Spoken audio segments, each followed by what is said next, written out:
in Philadelphia, the Mets begin a 7-game road trip. It will take them to the All-Star break. Through 80 games this year, the Mets an even 500. They look to get above that mark behind Shawn Estes this evening. Philadelphia will counter with Brandon Duckworth on the hill. Good evening, everyone. I'm Matt Loughlin. Thanks for joining us. 3 here in Philadelphia for the Mets, followed by 4 in Florida. And Howie Rose, the Mets are hoping that on the road they can get well and set up a good second half. And, Matty, that they can keep Mo Vaughn hot. It's taken half a season, but now the Mets are seeing what Mo Vaughn can do. Yeah, for the last 7 days, Mo Vaughn has smoked the baseball. Chris Chambliss got him to think hitting the ball the other way. This is the end result. Instead of pulling those balls foul, he tattoos the ball. And in Saturday's game against the Yankees, he went deep, similar to the ball he hit against the Braves at Shea Stadium.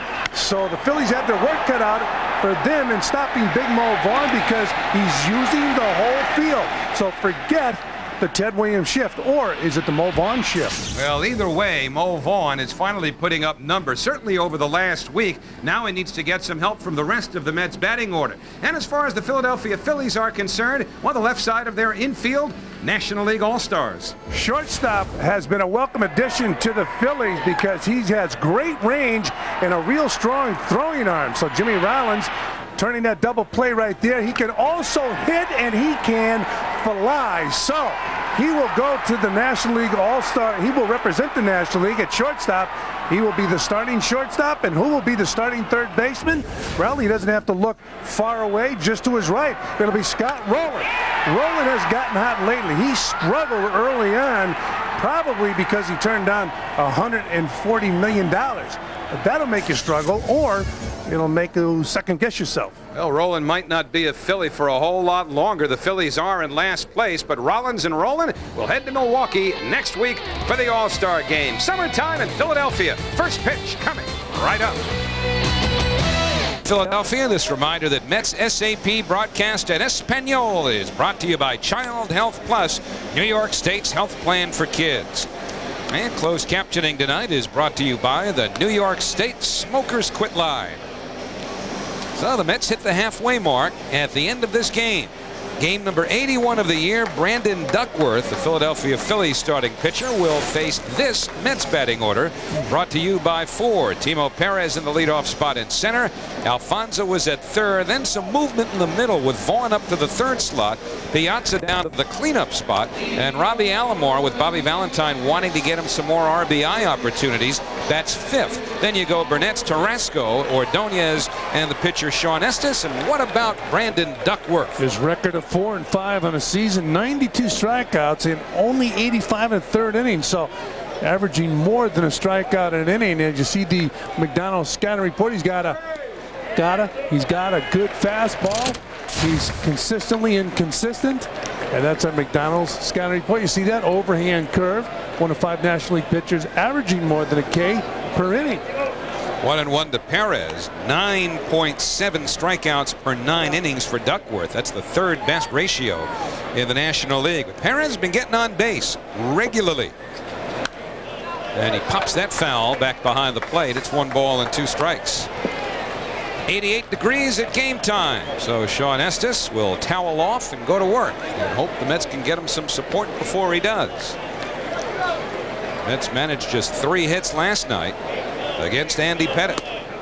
There's that over-the-top curveball that was like sliding out of his hands, slipping and sliding. When you don't get a good grip on that ball, you don't get that good break as you look at Alfonso on deck. 2-2 to Timo. And he's gone, waving at a fastball. Well, defensively behind the Duckster as you look at that last pitch. Fastball up and out of strike zone. Duckworth walked 7 guys in his last outing against the Marlins. There's the D.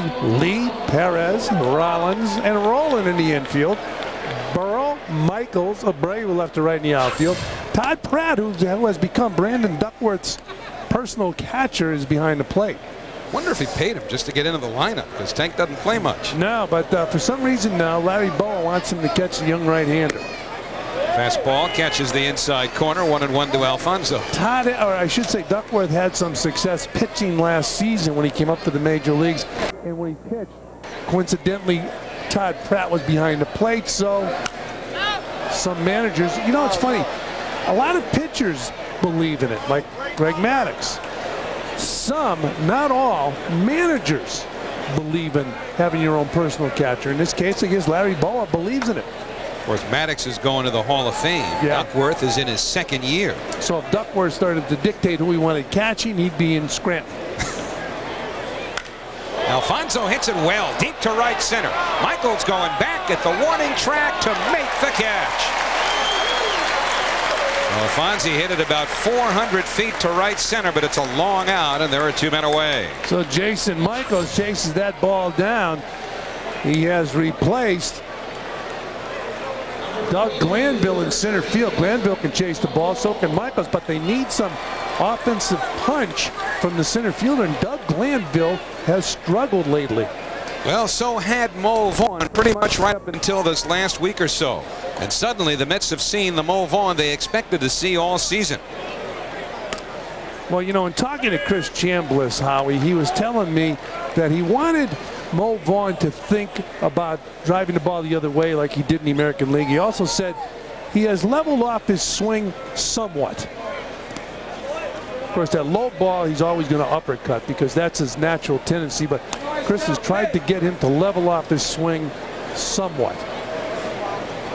Of course, the other thing about Chris Chambliss, Fran, is that he had been a coach with the Yankees when Vaughn was a very productive hitter for the Red Sox. So Chambliss at least has a mental picture of Mo Vaughn at his best, and might have had something of a head start when he went to work with him. Mike Piazza on deck doesn't rely on hitting instructors the way a Mo Vaughn would right now because Mo is struggling. And Chris, of course, Chris Chambliss, also a left-handed hitter.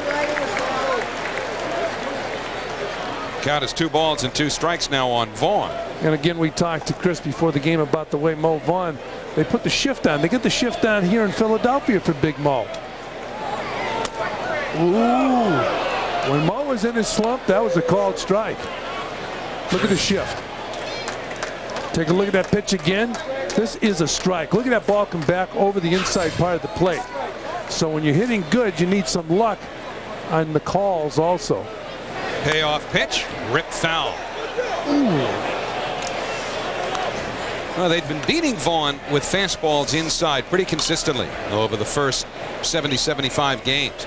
But over the last week, he's gotten that bat head out just a little quicker than he had been before, and you've seen some pretty prolific results. Yeah, and earlier he was pulling the ball and pulling the ball foul when he would sting the ball. Lately, he's been keeping it in fair territory. Pops that foul the other way. It'll reach the seats. Still a full count. And I think you got to go back to the word confidence. Now he feels, you know what, maybe I haven't lost it after all. I can hit, and the more he gets his hits, the more productive he's going to be. I heard somebody talking to Mo Vaughn the other day, and he was talking about the word confidence, something we talked about now for the past 3 weeks. It'll be a payoff pitch. And it's in there for a called strike 3. Vaughn thought it was below the knees, but he's rung up by Ted Barrett, the home plate ump, and Duckworth walks off with 2 strikeouts in the first inning. The Mets go in order, and the Phillies are coming up.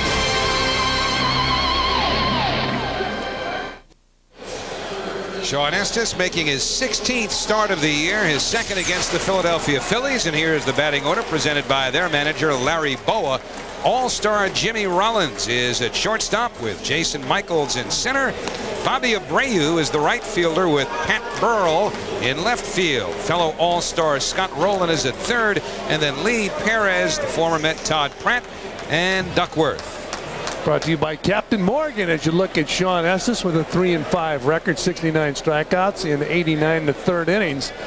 And when you see his scat report, it's always curveball, curveball, curveball, control the curveball, and he will be successful. Now, Jimmy Rollins is a switch hitter who is much better from the left side than he is from the right, where he'll bat now against the southpaw Shawn Estes. Rollins just a .215 hitter against left-hand pitching, and the first pitch from Estes is a fastball down and away. Yeah, Rollins starting shortstop on the National League Ball Club. See those numbers Howie was talking about. Batting .267 overall and 329 ABs. Tapped off the glove of Alfonso, who recovers to throw out Rollins. So Fonzie stayed with it, one away, and let's look at the company he's got defensively. Over at first base, Vaughn, Alomar at second, Ordonez at short, Alfonso at third. Tarasco, Perez, and Burnett left to right in the outfield. Piazza behind the plate. As we mentioned, Estes on the mound. Defense, so important behind the pitcher. As you see Alfonso regroup, get the ball that he knocked down, and threw out the speedy Jimmy Rollins at first. Well, Jason Michaels is taking a lot of playing time now away from Doug Glanville in center field. Michaels takes outside for ball one. This is only his 8th start, but most of them have come over the last couple of weeks. In fact, 5 of his last 9 hits have been for extra bases. And Glanville hasn't hit at all. 1 ball, 1 strike to Jason Michaels, who was a 4th-round pick of the Phillies 4 years ago. Yeah, Doug Glanville a couple of years ago, the Phillies were complaining they weren't getting enough production out of him because he wasn't walking. That particular season, he had over 200 hits. Michaels hits this one well to center, chasing Perez back. He's to the warning track, and he makes the catch. So the 2 hitters for each of these teams drive the ball a long way, but they result in warning track outs. Well, Michaels going right into this pitch, and the pitch was right over the heart of the plate. Michaels driving the ball to the deepest part of the deck, 400 feet away from home plate. So Timo Perez chased it down. And with 2 out, it'll bring up the Phillies' hottest hitter right now, Bobby Abreu. He's 11 for his last 26, covering 7 games. That's a .423 average, with a couple of home runs and 4 runs batted in. And he's hit the Mets well this year with 8 for 18 against them. He has developed into an outstanding ball player. Bobby Abreu hit .368 in the month of June, the highest batting average for any Phillies player in any calendar month since Abreu hit .405 in July of '99. Estes misses low. Those are the Elias numbers right there. 444 against the Mets this season. You look at the middle of this Phillies batting order, you think it's a team that should score a lot of runs. They're only 9th in the National League, which is in the 2nd division with 16 teams in this league in terms of runs scored. Ironically, you look at a team that's built to score a lot of runs, and they've had to rely on their pitching, and the pitching has not been very good. 2 balls, 2 strikes. So this team that contended last year is now in last place in the National League East. I'm amazed at that. This is a good ball club, and this ball club should not be in last place. Not with the thunder they have in the lineup. Ooh, boy, oh boy.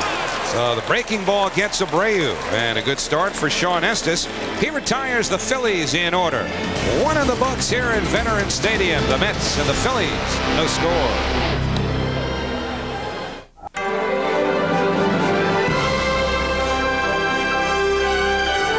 Come see the Amazons light up the Phillies on Friday, July 12th at 7:10 p.m. And after the game, Mets fans will be treated to a fantastic fireworks display, courtesy of Parts Authority and AC Delco. You won't want to miss it. For tickets, call 718-507-TIXX during business hours. Visit the Mets clubhouse shops or log on to Mets.com. This copyrighted telecast is presented by authority of the New York Mets and may not be reproduced or retransmitted in any form. And the accounts and descriptions of this game may not be disseminated without the express written consent of the New York Mets. Mike Piazza will head to his 10th straight All-Star game, and Dad's been to every one of them. That's Vince.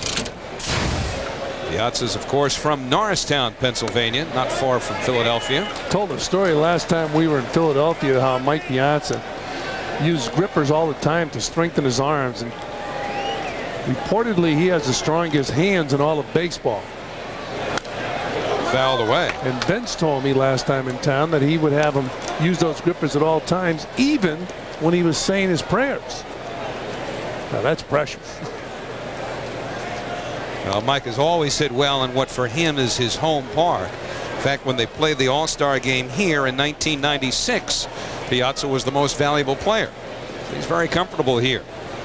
But he won't enjoy it for much longer because they'll have a new yard here in 2 more years. 1-2 now to Mike. New football stadium going up across the street. Baseball park going up right across the parking lot from Veteran Stadium. And Piazza is called out on strikes. 4 batters, 3 strikeouts for Brandon Duckworth, 1 man away. Last pitch to Mike Piazza. Brandon Duckworth with good ball. Look at that ball move. And you know what? Questionable. Similar to the call on Mo Vaughn. And I guess the home plate umpire in tonight's ball game said it's just too close to take. Home plate umpire Ted Barrett. Now Roberto Alomar. And a curveball sits high, 1-0. Alomar batting 5th tonight, which is a little different for him.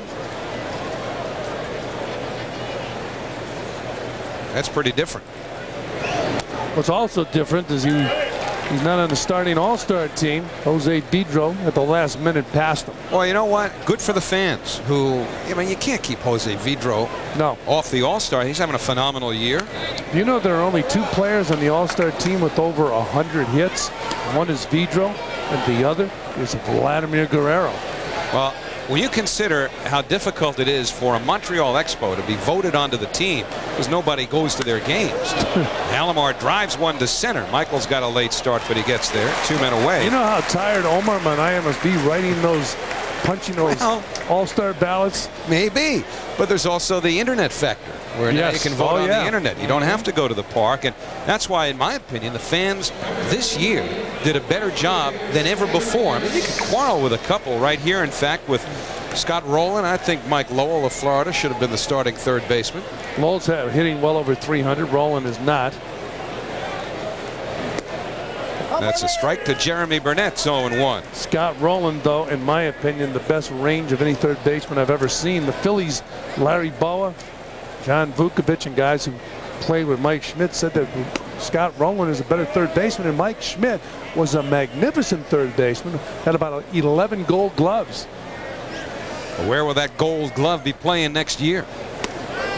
Burnett's way out in front. It's 1-2. You know, I'm not an agent, but if I were, I'll tell you right now, I would say, listen to the truck. If I were, I'd tell Scott Rowland, sign it, we'll make the adjustment. Duckworth's got to get to the bag. He does. Burnett's is down, and the Mets have been retired in order for the 2nd straight inning. So a good start for Brandon Duckworth, middle of the 2nd here at Veterans Stadium. No score. Weekdays on MSG. If you missed any of MSG's great coverage of your favorite teams or events, we've got you covered. Catch a full replay on the lunchtime convenience of MSG Matinee. Only on MSG Network. This is our town. Well, go to MSGNetwork.com and vote for your 10 most amazing Mets games. You pick them, and starting July 29th, MSG Network will air them. You could also win 1 of 10 amazing prizes, including a trip to spring training or Mets Dream Week. So vote for your 10 amazing games, sponsored by Family Health Plus at MSGNetwork.com today. And if they can get a hold of August 4th, 1966, Mets versus Giants, I'm going to have the VCR going that day. All right. I don't think it exists, though. That's when we second-guessed Wes Westrom for letting Dennis Ryban hit against Marichal, and Marichal had a perfect game going. Ryban broke it up, and the Mets came back to win. Wes Westrom was one of the smartest baseball men I've ever met. I know in New York, because he didn't win as a manager, he got probably tattooed. Not in those days. He had a young club. 2-0 to Pat Burrell. And a chopper. Going to be tough. Ordonez will have to hurry. Good play, Ray Ordonez.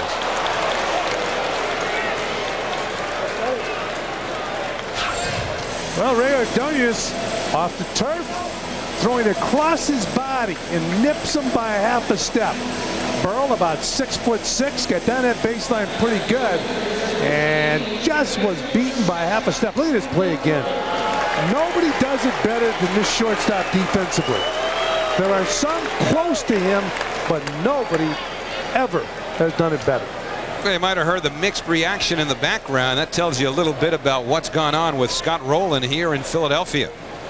Yeah, he's going to the All-Star game, but he's probably leaving town, if not before the end of the season, then certainly after it as a free agent. They say there's really no interest in him right now because Why would you give up a player for him and only have him for 2 months?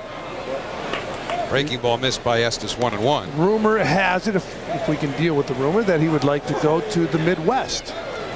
But again, getting back to his agent, take the glue now and make the adjustment. 140 million pieces of glue. Yes. You know what? I mean, but that offer's off the table now, right? Well, they put it on there twice. I don't know. Did they pull it back? I would think by now they would have. Well, they were very concerned about the public reaction. That's why they got it out there that he's passing up 140 million. That'll rattle Mike Piazza's world for a second. But Scott Rowland said it wasn't about the money. Well, right here, this foul ball is about staying healthy. He almost looks like he's so accustomed to that that it didn't faze him. Plus, he's so strong. You know, the thing is like whiplash when you get hit with some of those foul balls dead on. Well, you took those shots for so long. That's why I'm goofy. I mean, we can certainly get into the after effects if you'd like, but Rowland fouls it off. Does it ever become routine where he's... You know, you just, it's just part of the job. I'll tell you, the only time I would get upset is when a pitcher was hitting and he had to bunt the ball. Now, it's relatively easy to bunt the ball. And they would be fouling the ball off. That's the only time you would get upset. Now, maybe it doesn't bother Mike. 2-2 to Rowland. Oh. And the breaking ball punch foul. Now, this year, the scouting report on Rowland is he is handling the ball from the middle of the plate out. But the ball in, he's had trouble with. Now take a look at this curveball. He's had some time to, well, he adjusted well. That was a nice curveball. He started, stopped, and then still got the bat through the hitting zone. Full count. It's funny when you pitch against a guy or you catch against a guy like Scott Rowland. He's about 6'5", 230 pounds, extremely strong. You're worried about him pulling the ball over the left field fence, so you tend to stay away from him. He's adjusted well to the pitch away.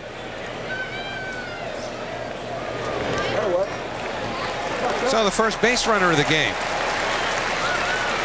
And a closer look at our pitching matchups tonight. Brought to you by Chase. The right relationship is everything. And you got Shawn Estes, 1-0 in his last 3 starts. And you got the Duckster, Brandon Duckworth, 1-1. That's what they call him? Got to. Tavis Lee, the first baseman, will bat next. Lee, left-hand batter against left-hand pitcher, but he's handled this left-hand pitcher very well. Tavis Lee is 6 for 15 against Shawn Estes. And Tavis Lee this year batting well over 300 against the Mets, but batting 244 overall. Yeah, he's been pressured here some by Jeremy Giambi, who was picked up by the Phillies when the Mets were here in Philadelphia in late May. Giambi was the designated hitter for all 3 of the weekend games against the Baltimore Orioles. But right now, Giambi's got a sore hand, so he may miss a couple of days. That's hit deep to right center off the bat of Tavis Lee. Gone, a home run. And the Phillies take a 2-0 lead.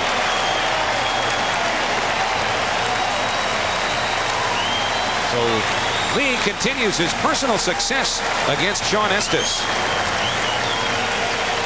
Well, he's in the lineup because of that success and also because the Phillies feel he's the best defensive first baseman in the National League. Shawn Estes going right after Lee with the fastball, and Lee just clobbering the ball over the right center field fence. 7th home run Estes is allowed this year. And it'll bring up switch hitting second baseman Tomas Perez. It's one of those things where a guy with good stuff just can't get Tavis Lee out. The man with the good stuff, Shawn Estes, knows it.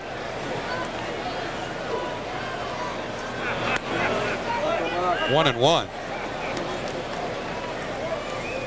Well, left-handers have hit almost 30 points higher against Estes this year than right-handers have. And for Tavis Lee, it's an old story. It has to be the fastball, because his curveball will lock up your knees if you're a left-handed hitter. It locks up the right-hander's knees at times. So if he's getting clobbered, and the pitch he just gave up the home run was a fastball.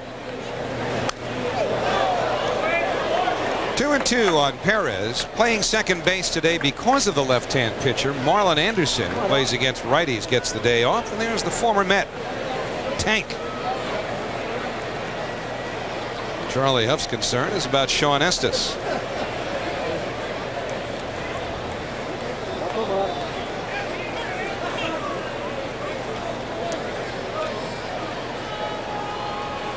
Two-two pitch. Up the middle. Ordonez takes it off the seam. And there are two away. And that was the curveball that Perez put in play, but put it on the ground. And it was his good curveball.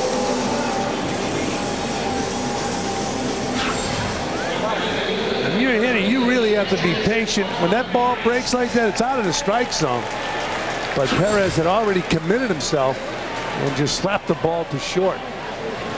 2 out, nobody on. Todd Pratt, and those numbers speak for themselves. He's hit 400 in his 16 prior starts. Obviously would like to play much more than just once a week or so, but Mike Lieberthal, names started to pop up in trade rumors now, is firmly entrenched here for the time being in his comeback year after serious knee surgery. Well, I'd be very interested in a guy like that if I needed to catch him. 1 year out away from an injury that kept him out for the course of the season, and he can do it all behind the plate. Throw, catch, he can hit, he hits with power. He was a 5-tool player prior to being injured with the Phillies. Hit well by Pratt, a base hit to right field. So the Phillies with their second hit, and Todd Pratt continues to swing a good bat in those rare starting opportunities. And that gives the Phillies now a chance to clear their pitcher. And one thing Pratt has become here in Philadelphia is a leader in the clubhouse. If you feel that's important, he has been defined as one of their leaders. If you're a leader, you like to get in the lineup because it's tough to lead if you're not a player every day. Duckworth 3 out of 22. Yeah, think of who the leaders on this Mets ball club are. I guess you would have to say Al Leiter, John Franco. I mean, Franco's not even going to pitch this year, but he's in uniform and his presence is still felt on the bench. He's a captain. He's a leader. You mentioned Al Leiter's a leader. The guy behind the plate certainly is a leader. Mike Piazza. Duckworth, a broken bat, and Alomar bobbles it. The major league highest 71st error of the year by the New York Mets. And that certainly should have been the third out of this inning. Yeah, Robbie Alomar, for some reason, while the ball came up, it looked like it hit the heel of his glove, and it did. It got away. It also looked like he took his eye off the ball, but I don't know why he's looking at second base. There's 2 outs. How about Todd Pratt figured, hey, this is an easy play for a Gold Glove second baseman. And Duckworth figured it. Forget it. How about this? Duckworth said, I can reach first base. This season has not replicated anything on Roberto Alomar's resume. Jimmy Rollins takes a ball. So the Phillies now with a 2-0 lead on the home run by Lee. Should have been on their way into the field. But now Rollins in an RBI position with Pratt at second, Duckworth at first. And a chopper goes foul. So 1 ball and 1 strike to the Phillies leadoff hitter. Has not done much in these situations. But overall, he's done enough to earn a trip to Milwaukee next week. Mets play him shallow in the outfield, straight up in the infield. Rollins can pop the ball. He's got 7 home runs. He was a very important part of the Phillies ball club last year when they were contending. Without him, they wouldn't have contended. 2-1. You're talking about leaders on the Mets ball club. You can look down at the first baseman. If he hits, he's a leader. He was very quiet. When you're in a slump, you're not popping off. Mo Vaughn, I got a feeling he would be very entertaining if he's hitting. He was very much a vocal leader in Boston. Yeah. Fastball is high, and the count now 3-1. With 2 on and 2 outs, and Estes has to shrug off that Alomar error, which extended the inning. But he's behind a pretty good hitter, 3 balls and 1 strike. Ball 4, and the bases are loaded. So a 2-out single by Pratt, an error by Alomar, and you can tell Estes thinks he's been squeezed a bit. Charlie Huff, as much as anything, is just going to try and calm him down. And that last pitch is, well, I guess it was called outside to Jimmy Rollins, so the bases are loaded, but Charlie Huff going out to calm down Shawn Estes. I'm sure Shawn a little bit concerned about the ball that bounced off Robbie Alomar's glove, even though you're not supposed to show it because your teammates are going to help you before the year's out. But sometimes it's tough to digest, and it will manifest itself in the way you pitch to the following hitter. Well, interestingly, Shawn Estes' history is sprinkled with innings that appear to be going well, and then when something goes wrong, it all mushrooms on him. And that was somewhat the pattern with the Giants. We've seen it a few times this year, and Charlie Huff very well aware of that, just trying to settle Shawn Estes down here with the bases loaded, and Jason Michaels coming up. So you've got Pratt at third, Duckworth at second, no speed there, but real good speed at first, and Jimmy Rollins. How about 28 pitches this inning by Shawn Estes in comparison to the first inning when he threw 10. Michaels hit one deep to center field, which Timo Perez caught on the warning track in the first inning. Bases loaded, Estes from the stretch. And a breaking ball missed.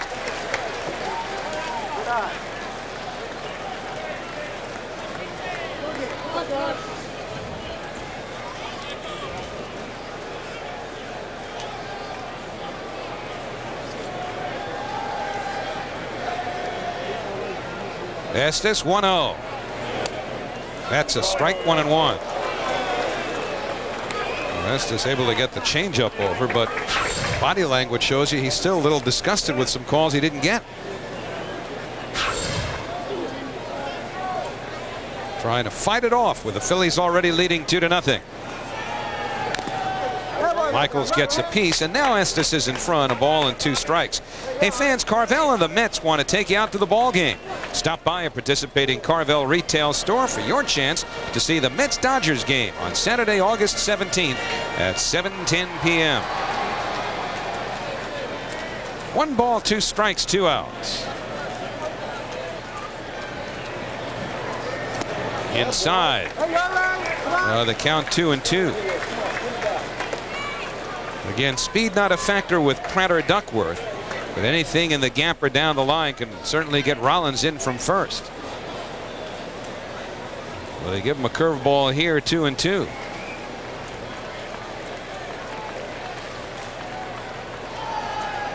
Got him. So Estes spotted the fastball and strikes out Michaels. And the Phillies, although they score twice, leave the bases loaded. 2 in the books, 2-0, Philadelphia.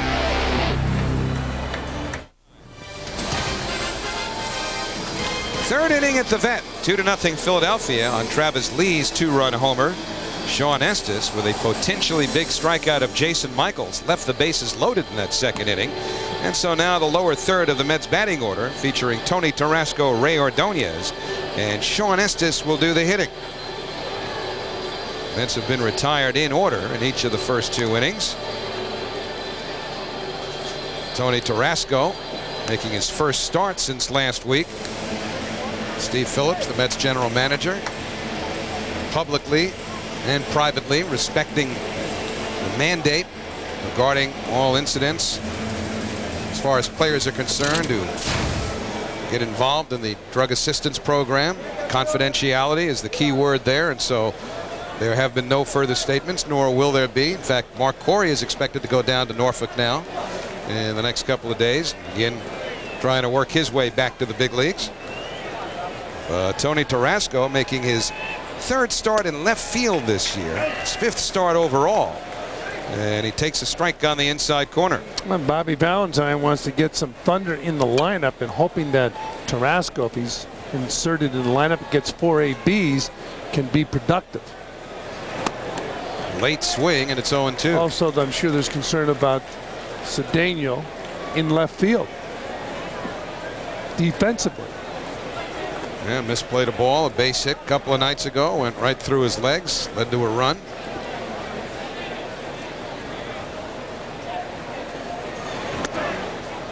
Yeah, when a team is struggling, then that microscope comes out, and when you're struggling individually, it becomes a problem for the manager. Although Bobby Valentine has shown a lot of patience with a number of his players this year. And Tarasco down on strikes, so Duckworth has retired the first 7, and 4 of them have been by strikeout. So Estes down 2-0. See Mo Vaughn, excuse me, Howie. You see Mo Vaughn right there talking to Shawn Estes. When Mo was, right now he's swinging a hot bat the last 7 days, so he feels a little bit better about himself and can be more assertive with his teammates. But when you are not productive yourself, it's tough to be assertive with your teammates. Not assertive in a negative way, but you know, to encourage him to talk about something he might see from first base that Shawn is doing on the mound. 1-1 to Ordonez. You know, it's interesting talking about the assertive side of Mo Vaughn. Remember last week the camera showed him interceding and trying to keep Roberto Alomar and Roger Cedeno apart after that spat in the dugout. Well, I don't know if it's coincidental or not, but think of when Mo Vaughn started to take off. And, you know, that's a situation where he exhibited some leadership. Yes, he did. It might very, very well be accidental and purely coincidental. But since speaking up a little bit more and grabbing tighter hold of the reins as Ordonez drives the first Mets hit down the left field line. He's headed to second. Burrell's throw will not be nearly in time, and the Mets have a 1-out double. Ray Ordonez. You know, watching Ray Ordonez in batting practice today, he does have a good swing. He was impressive. Now watch his swing. He waits on the ball, and he's able to pull the ball. In BP, he was trying to hit the ball the other way, not over swinging, but he was waiting very well on the ball. And right here, he gets himself a fastball that runs back toward him on the inside part of the plate, and he's able to turn on it. If Ray's ever able to wait on that breaking ball and be able to anticipate the breaking ball, he can hit 280. So now Estes will try and help himself out. And the one time he has this year turned into a home run. The only hit that he has this year was that home run against Roger Clemens. They play him straight up. Ordonez leads from second. Duckworth keeping an eye on him. And Estes rips it fair down the left field line. It hops into the stands, and a ground rule double, even though... Ooh, he almost broke his ankle. Well, they're calling him safe at second. It's a ground rule double. Ground rule double. It's called the ground rule double. The ball bounced into the stands as opposed to a fan interference play. You know, take a look at it again. I thought that a fan interfered with this ball right here, but... Maybe you're right. I thought it bounced in right here. Up. And it hit her in the chest. Oh, boy. Burrow playing the carom and throwing the ball back in. Now watch this for a slide. If you're in the little leagues, don't do this slide. Oh, boy.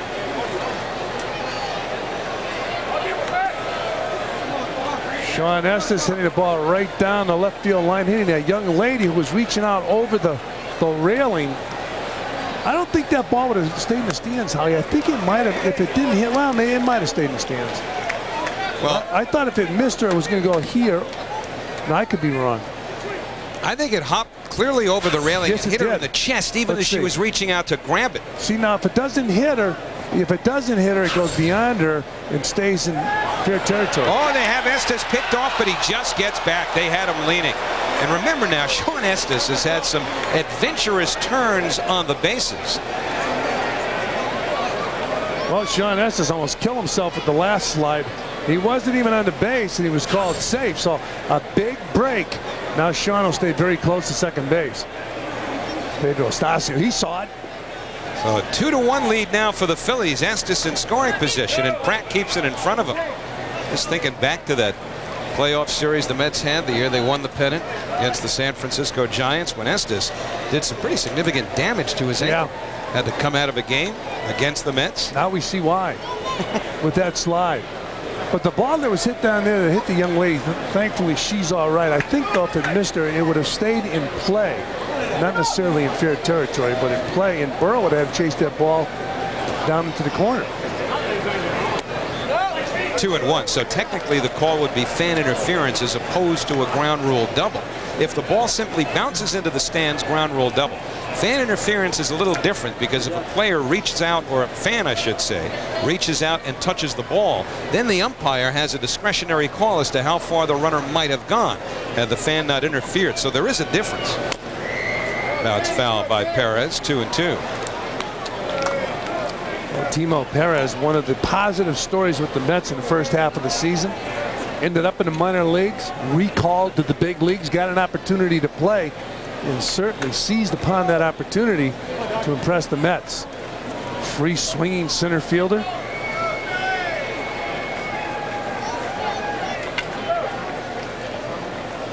Mets trail by a run now. 2 balls, 2 strikes on Timo.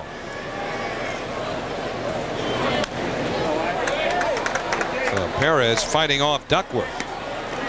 Duckworth will get it up into the low 90s. It's about as hard as his fastball will go. But he's got great movement. You can see where he gets a lot of strikeouts with the movement on that fastball. We talked about the scouting report, the fastball, slider, and the over-the-top curveball. Most impressive part of his repertoire is the movement on the fastball. Todd Pratt telling him, shake me off. I dare you. You know what? No, no. But he wanted him to shake him off. You know, certain hitters you should do it against. The guys that go up the plate that really think. I feel that Timo Perez goes up the plate. He looks for the ball. He's swinging. He's not trying to figure out what Todd Pratt's calling right here. 2 balls, 2 strikes, 1 out. Got him. Well, he was looking fastball, but he wound up getting the curveball. And for Duckworth, his 5th strikeout. Second time he's got Timo. Oh, here's that pitch. He gets the over-the-top curveball. You see his hands collapse, and the ball was right over the heart of the plate. So Duckworth showing that good over-the-top curveball. We mentioned how he has more than a strikeout per inning this season. Alfonso hit it well. See where it went to the warning track.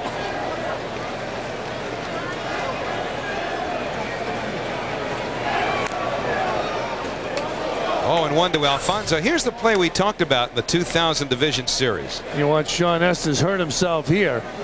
He has a good swing. And you see he goes into second base and goes right over the top of the base. And made no attempt to stay on the base. Time was in when he vacated the base. Look at this. Oh, boy. So he's had trouble sliding into second base. There.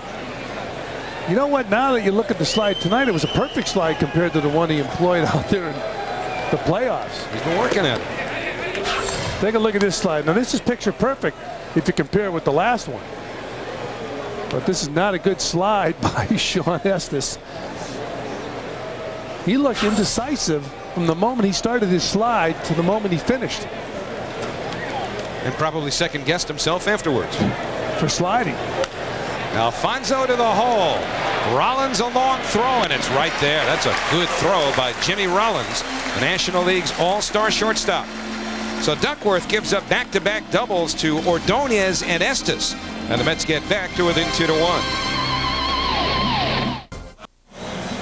The Mets and Phillies continue this series tomorrow and Wednesday night on MSG Network. Geico Mets on Deck gets you started at 6:30. And then the first pitch a little after 7 o'clock. The Mets Tuesday and Wednesday on MSG, presented by Blimpie. Pedro Estacio will face Terry Adams tomorrow night. Jeff D'Amico against Randy Wolf on Wednesday night. Shawn Estes taking warm-up tosses, and I guess he's been pronounced all right as far as his foot is concerned after that slide in the second base tonight. We talked about that slide in the playoffs in San Francisco. Estes sliding into second base on a ground ball off the bat of, we believe it was Rich Aurelia. And Estes really did some damage to that ankle. Probably one of the reasons he is tentative in sliding. Aggravated the ankle again last year. Went on the disabled list late in the season. But Estes, behind 2-1 here, will work to Bobby Abreu, Pat Burrell, and Scott Rowland. He froze Bobby Abreu in his last at bat in the first inning, striking him out with that curveball.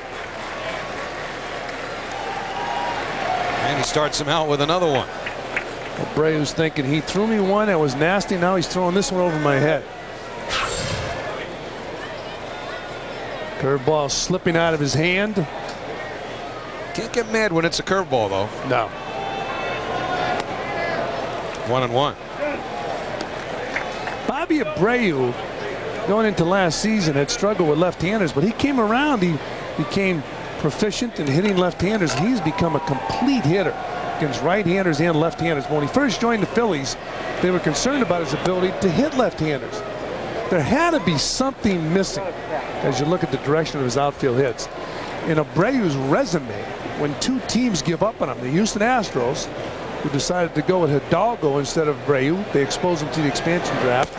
And then Tampa Bay, after drafting him and he didn't play a game, traded him to the Phillies for Kevin Stocker. Well, we saw what happened was last year, right? When he came late to a couple of games and the Phillies took him out of the lineup for a few games as a disciplinary measure. That was in New York. Terry Francona was the manager. So it was the year before last. 2 years ago, yes. They are starting to come together. I mean, they are really starting to merge. Larry Boa, pretty happy with what he's inherited in Bobby Abreu. Full count, and Estes delivers. Inside. So on 3-2, Estes went to his changeup. And Bobby Abreu, a fast man, is aboard with Pat Burrell, the cleanup hitter, coming up. Third walk by Estes. And the Phillies like to put Abreu in motion. If they have speed, they try to use it. Abreu has outstanding speed. And you got Mike Piazza behind the plate, so you got to have Mike throw you out at second base. You got to try it just about every time on first base. Abreu has 14 steals, and he gets an immediate visit from Vaughn. Recently, Mike Piazza has thrown out a few base runners, and that's what he has to do. Once he does that on a consistent basis, then the caution sign goes up. There's no caution sign at first base right now with Mike behind the plate. Fastball for a strike to Burrell, who has already had a pretty good career against the New York Mets. Well, Pat Burrell is a very good major league hitter. He's only going to get better, but he has lived off the Mets early in his career. 11 home runs, 36 runs driven in only 34 games. That's hit hard off the glove of Alomar. Abreu will stop at second. In fact, Abreu had broken a step back towards the first base bag, trying to get a read on Shawn Estes. So he had most of those 90 feet to cover as that ball went past Alomar. This ball just eats up Robbie Alomar. Ball hits in the dirt. Robbie tries to make the grab, but it eats him up and goes into center field. And that ball was scorched, and rightly they give Burrell a hit. Clearly the ball that Duckworth hit was an error all the way. But now the Phillies with first and second, nobody out, and Scott Rowland coming up. Rowland walked and came around on Lee's home run.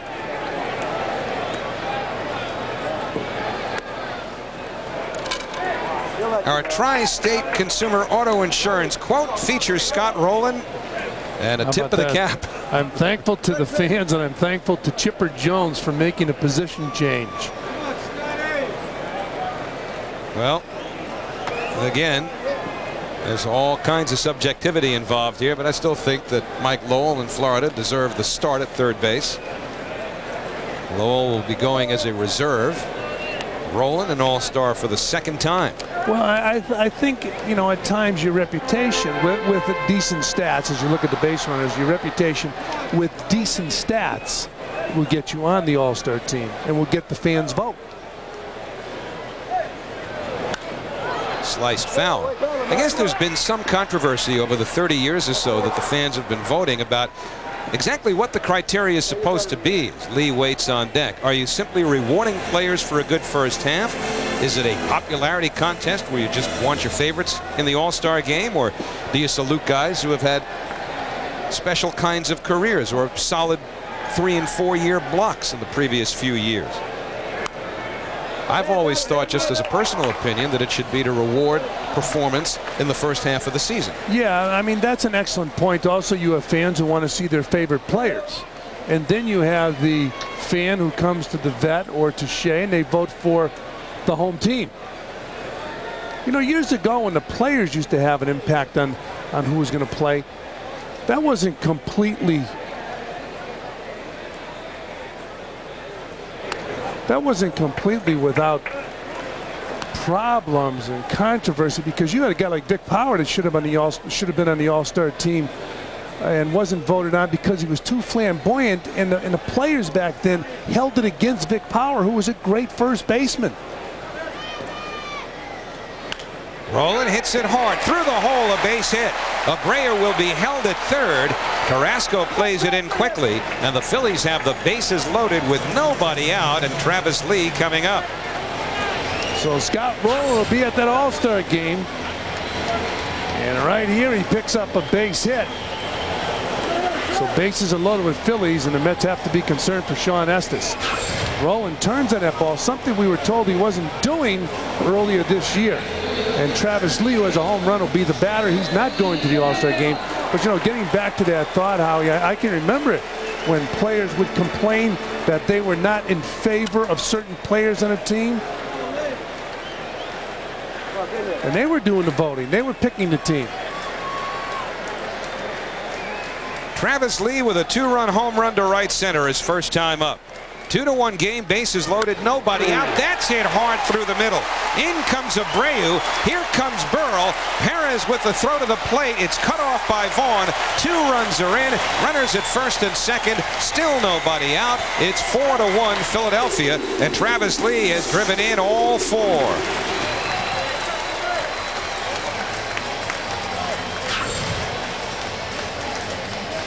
Tavis Lee gets a fastball again in the same location. He hit the home run. He hits the ball right back up the middle. He is Shawn Estes' cousin as far as hitting him. Estes throws it, and he's got a duck when Tavis Lee swings the bat. And 2 runs driven in. So right now Tavis Lee with 4 runs batted in this ball game. And he's now 8 for 17 in his career against Shawn Estes. Tomas Perez with first and second. Slicing it foul. So you were talking about the All-Star team, and do you feel the players should have an impact on who goes to the All-Star game? Yeah, well, you know what? When they first gave it to the fans and they started voting guys in, with Bobby Jones now throwing in the bullpen, I remember one year early on, Luis Aparicio was hitting like a $196, and they voted him onto the team as a starter. And I thought, well, that's ridiculous. Nobody ever went to the All-Star game hitting 196 as a starter. Let the players do it.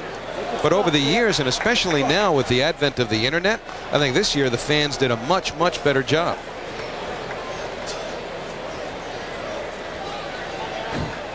So now Shawn Estes just trying to hang on here.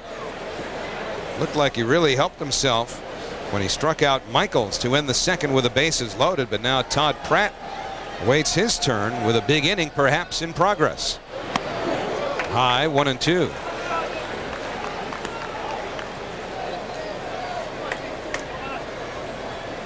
Phillies now have 5 hits off of Estes. Infield will look for 2 on a ground ball. The outfield a step the other way, but he pulls it hard, just foul. That little girl down there, I'm telling you, she's going to get tattooed before this night's over. Look at her. She said, "No, I shouldn't have brought my glove." There's a lot to be said for a front row seat, but she may be starting to rethink it. Yeah. She's reaching. This is a bullet, and she got up like she was going to get play, and she did the right thing right there. The only thing is she should have ducked.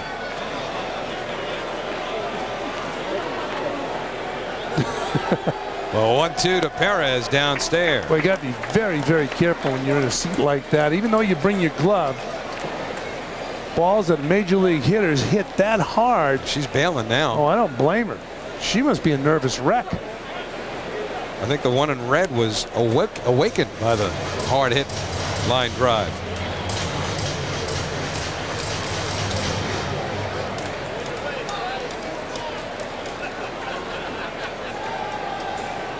Two and 2. And Perez hanging in against Estes. You get major league hitters hitting that baseball that hard towards a youngster in the stands down left field line. Well, that's a dangerous seat. That's why when you come to a ball game, you really have to concentrate on where that ball is. You don't want to get tattooed by a baseball.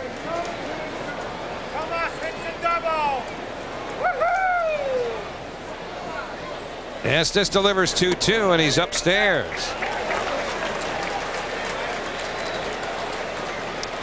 Well, you would wonder if this had an effect on his ankle, but you know what? Tavis Lee's had an effect on Shawn Estes before he hurt his ankle earlier in his game, and we talked about the way Tavis Lee has hit against Shawn Estes. So if Shawn's ankle was bothering him and he told Charlie Huff, he'd be out of the game.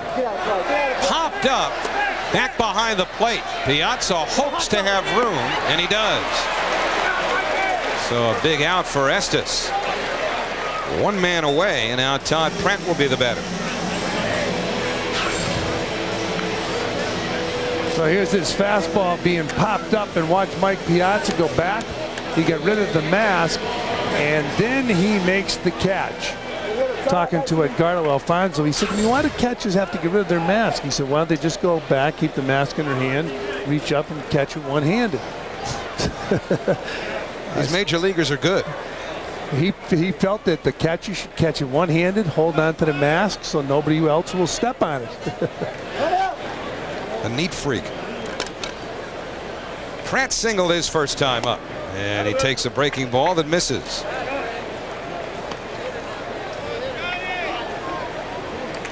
Last year when Pratt came to the Phillies, as you look at Rowland at second and Lee at first, he shared most of the catching chores with Johnny Estrada. Still considered a real good catching prospect by the Phillies. The Phanatic's best days, though, are behind him. In fact, there's a lot behind him. What are you talking about, a weight problem? Well, obviously. He's quite a character. He has entertained fans for many years here in Philadelphia. Those not named Tom Lasorda. Remember when Lasorda went nuts when he started pounding on Dodger helmets? Now he's harassing these Mets fans. Blocking their view. He can block views from the upper deck. Pratt bounces to third. Good job by the runner at second, Scott Rowland. As he hesitated long enough to force Alfonso to make up his mind. Rather than the quick throw to second and the return to first, what Rowland did was force Alfonso to think about running him back. Now there's a force play on. You've got runners at first and second. If you're Alfonso. Well, Ordonez went over to cover third. Watch this. So nobody's there. Huh? Watch, you see that? Yep. Ordonez went over. So Fonzie, he took the safe route. He figured, I got the ball. I can see Rowland. I don't know if Fonzie went to third or went in the dugout, so I better tag the runner. And Alomar evidently was not close enough to second base for Alfonso to feel comfortable making a throw, but Duckworth shoots one through the middle. Here comes Lee. Here's the throw to the plate by Perez. Not in time. 5-2 Philadelphia. Brandon Duckworth, the pitcher, delivers an RBI single.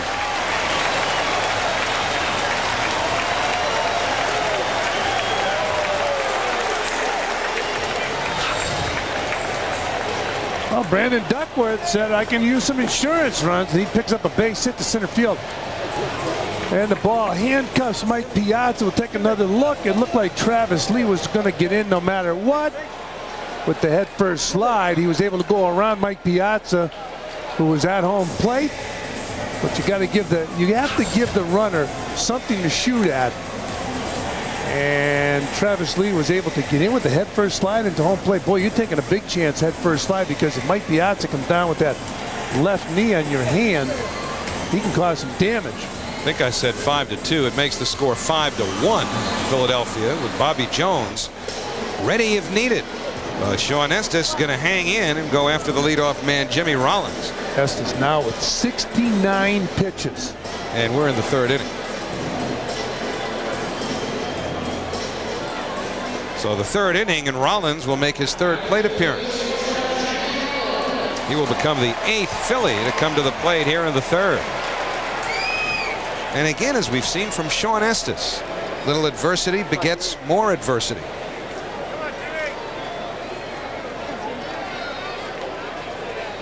Rollins grounded to third, drew a walk. Down and in, 1-0.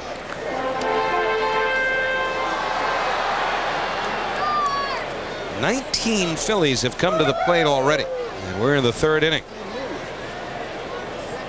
Todd Pratt, a slow runner at second. Brandon Duckworth, the pitcher, not much speed either at first. Rollins taking. It's 2-0.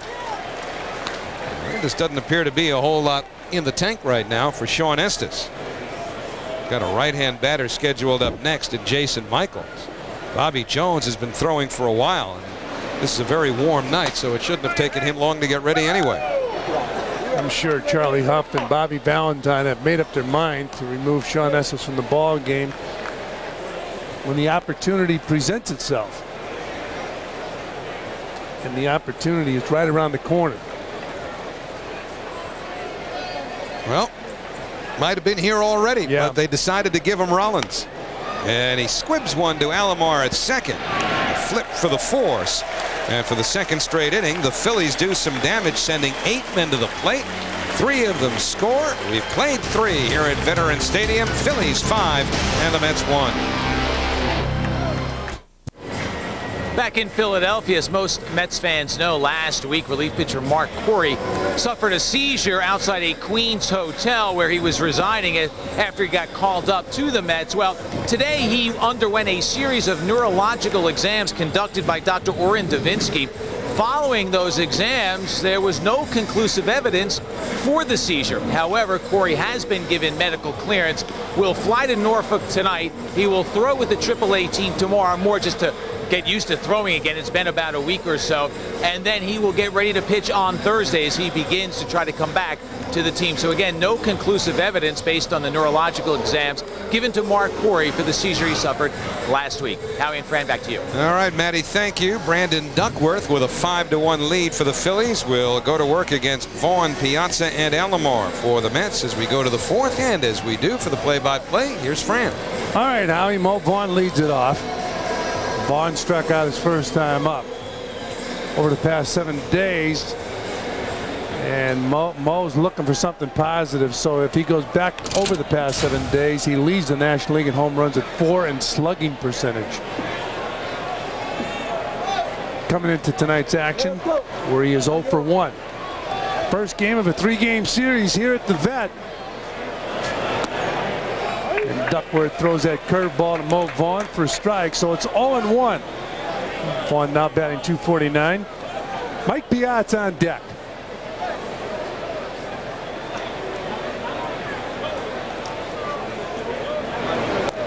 Another curveball, but it misses this time to Mo Vaughn, so it's 1 ball and 1 strike. Great night for a ball game here at the Vet. Warm. You could say hot. It's going to be hotter tomorrow. Foul off. So 1 ball and 2 strikes on Mo Vaughn. You know, Vaughn was hot his last time up, has been hot as a hitter, but he was hot because of a called 3rd strike that he thought was below the knees. I think by now the hitters have adjusted to the fact that Ted Barrett has a pretty wide strike zone up and down in this game. Ted probably didn't look at that rule book with the diagram. Foul out of play. Shawn Estes manicuring, cutting his fingernails on his right hand. His glove hand. Wonder whether there was something bothersome there that might have been affecting him on the mound.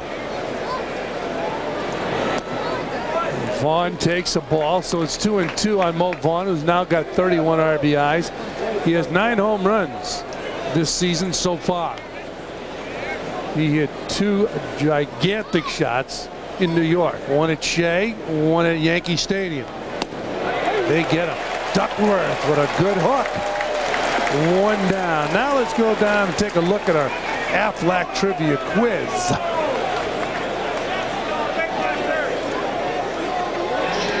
Which 3 players have stolen the most bases for the Philadelphia Phillies in a career?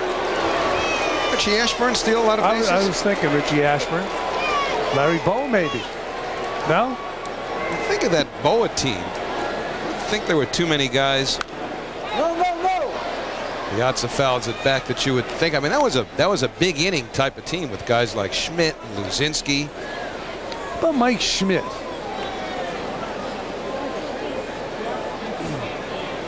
Mike Schmidt could run, but he had a lot of extra base hits.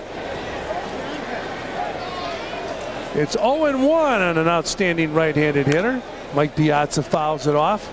No balls and 2 strikes. Piazza batting .279 right now with 15 home runs and 46 RBIs, and he will be the starting catcher. They had some guys on that Philly team that could fly. Bake McBride. Yeah, Bake McBride at great speed. Gary Maddox can run. He might be on that list. Gary Maddox, good speed. Here's the 0-2 pitch to Mike Piazza. Slider off the plate outside. 1 ball and 2 strikes. Last pitch was 89 miles per hour. Over the top curveball. Boy, Duckworth showing some great stuff. So he just struck out Mike Piazza. 2-minute down. Yeah, 7 strikeouts now. He got Vaughn with a breaking ball, and here's a curveball to Mike Piazza. And so Duckworth spotting his fastball and getting them to go after the curveball has been in complete command so far. The only hitters he's had trouble with, the 8 and 9 hitters, Ordonez and Estes, who doubled back-to-back to provide the Met run in the top of the 3rd inning. And Piazza's a guy who throughout his career has been difficult to strike out. Right there, slider, then a curveball, and it gets Mike Piazza. And Duckworth showing good, quick breaking stuff. There's another breaking ball, but it's out of the strike zone to Robbie Alomar. 1-0 on Robbie. Jeremy Burnett's on deck. Alomar takes a strike, so it's 1 ball and 1 strike.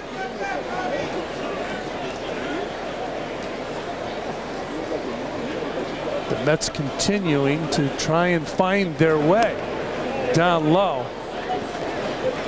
2-1. It does not help that the Braves have been so hot. Bobby Valentine trying to find the right formula. Nasty curveball right there. 2 balls and 2 strikes. Duckworth's stuff in this inning. He struck out the first 2. His stuff is a 3 strikeout inning. He's got 7 of them. He gets Alomar to foul the ball off, so it's 2-2. You would have impressed me a lot more if you said that after his first pitch of the inning. No, with his stuff, I mean, the stuff he threw to Piazza and the stuff he threw is to that great stuff? Vaughn. Oh. Here it is again to Alomar. He threw the ball right by him, so he struck Piazza on some nasty stuff. He struck out Alomar on an overpowering fastball. He's got all his pitches going, according to McDonald's scouting report. Man's a genius. We'll be back, obviously. Not too close. What do you think? I got that insurance? What insurance is that, Yogi? The one you really need to have. If you don't have it, that's why you need it. Need what? Well, if you get hurt and miss work, it won't hurt to miss work. And they give you cash, which is just as good as money. Aflac. Ask about it at work. Mets baseball. Always believe.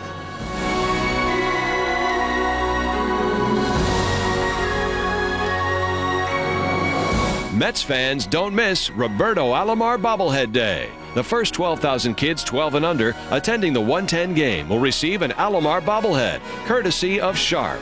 For tickets, call 718-507-TIXX. Visit the Mets clubhouse shops or log on to Mets.com.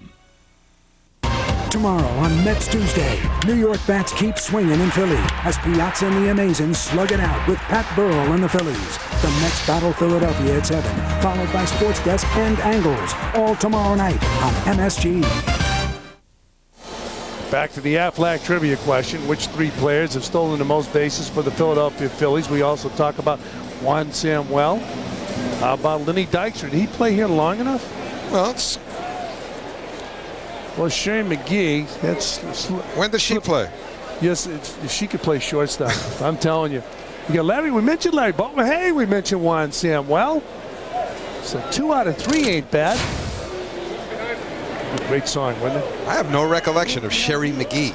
No, it was probably around 1890 when a lot of baseball philosophy was bandied about and then adopted as baseball law.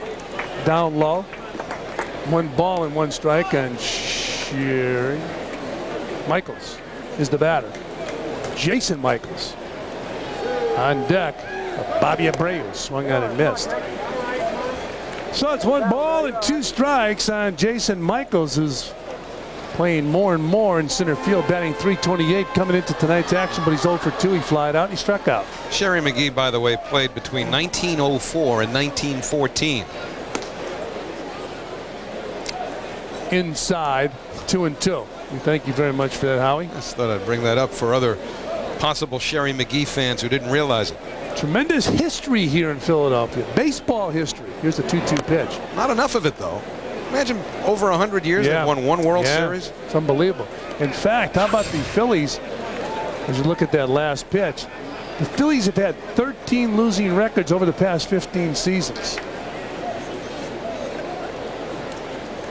71 of their 119 seasons in the National League, they have finished with losing records. It's incredible. There's a shot down the left field line. And Michaels on his way to second base, so Jason Michaels picks himself up a double with nobody out here in the bottom of the 4th. You know, at this point, it just makes you wonder what they're waiting for with Shawn Estes, because he has been hit pretty hard over the last 3 innings.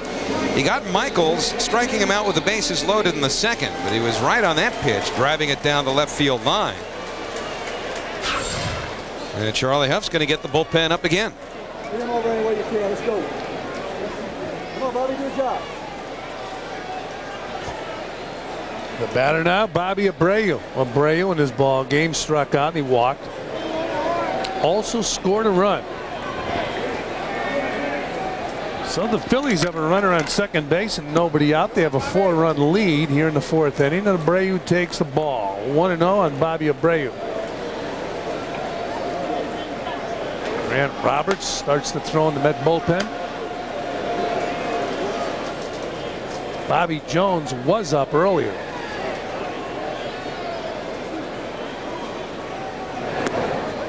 Down low, 2 balls and no strikes. Pat Burrell on deck. And after Burrell, or pardon me, after Abreu, you've got Burrell and then Scott Rowland, 2 real tough right-hand hitters.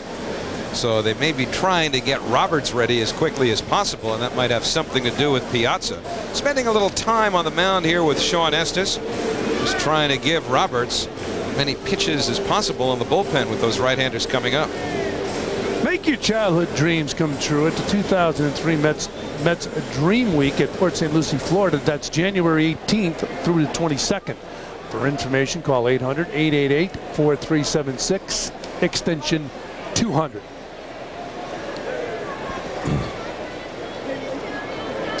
With runners in scoring position tonight, the Phillies are 3 for 7. Abreu fouls it off. So it's 2-1. You know, we talk about the history of this city as far as baseball is concerned. You had the Phillies and you had the Philadelphia Athletics. Grover Cleveland Alexander, National League champs, 1915. Just after Sherry McGee left. Yeah, bad timing for Sherry, but he could run. And the 2-1 pitch to Abreu, hit hard to left field. Michaels will hold at third. The Phillies have runners on first and third with nobody out here in the 4th. Well, you said it. Hit hard. And how many times have those words been uttered about the pitches delivered by Shawn Estes so far tonight? Yeah, Bobby Valentine waiting. Floodgates opening here at the vet. First of 3. Phillies and the Mets. Then off to Florida, where the Mets will take on those Marlins. Right, you got to think that they've given Roberts enough time to get ready, but maybe that shake of the head meant that he's not ready. It's almost like he said he didn't want to come in. Not the way they're hitting. Well, Charlie Huff told you everything you needed to know right there. Not ready. Well, I'll tell you, it shouldn't take you that long to get loose. Yeah, a warm night. Pat Burrell's the batter, and he takes way inside. 1-0. Now Grant Roberts coming off the DL, but still, with weather like it is here in Philadelphia, young players, as you look at that pitch again, young players in the bullpen, the biggest thing they have to do is learn how to warm up.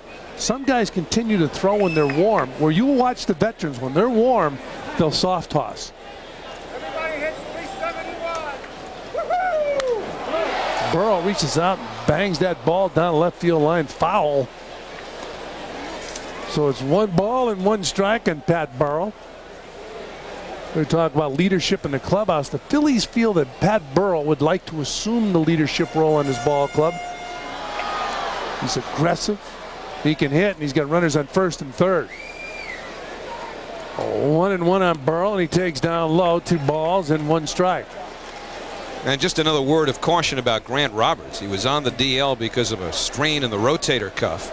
He's also had elbow problems earlier in his career, so obviously if he says he needs a little more time, they are not going to rush him. And the other thing is, when he was in the minor leagues for a period of time, he was a starting pitcher way inside to Pat Burrell. You know, that's a purpose pitch, because that last pitch that Burrell slapped down the left field line, he had to reach way out for it. Now look at this. And Estes might very well have an idea that one more batter and he could be gone. They're going away. And it was up but out over the heart of the plate. So it's ball 4 to Pat Burrell. Phillies have the bases loaded. So Shawn Estes continues to labor. Charlie Huff concerned that Grant Roberts, and now he's ready. So Grant Roberts had enough time to get loose. But it is funny how different pitchers, some guys can pick up that ball in 5 or 10 pitches, they can be loose. And other guys, takes a little bit longer. So Grant Roberts is ready, but it looked like Charlie Huff was surprised to tell Bobby that he wasn't ready, didn't it? Don't shoot the messenger. I know. He's not ready, but he's not. He's ready now as Shawn Estes leaves the ball game. So the Mets have a huge jam to get out of here. They trail by 4. Bases are loaded. Nobody out. We're in the bottom of 4th. Tonight on Fox Sports Net, the best sports show period's All-Star Summer continues. Tune in to see who wants to date a pro cheerleader. Will Smith talks about Jordan's greatness. That's tonight following Mets baseball on Fox Sports Net.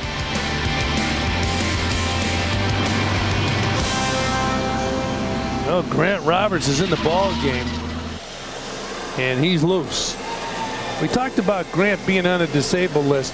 If he has any type of lingering problem, he shouldn't come off the DL. I'm sure he is completely healthy. So Grant Roberts getting loose, I don't think has anything to do with the arm trouble he had that put him on the DL. Could be somewhat sensitive to it. But he'll be sensitive now to pitch to Scott Rowland with the bases loaded and nobody out here in the bottom of the 4th inning. That's trailed by 4 runs. Phillies all over those bases.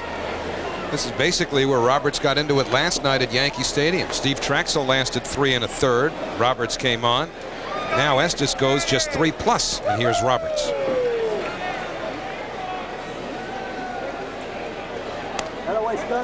Pitch up high to Scott Rowland. 1 ball and no strikes. A lot of Met fans here at the ballpark tonight. A lot of Met fans at the team hotel, traveling from the New York area to catch their favorite team. Down low to Scott Rowland. 2 balls and no strikes.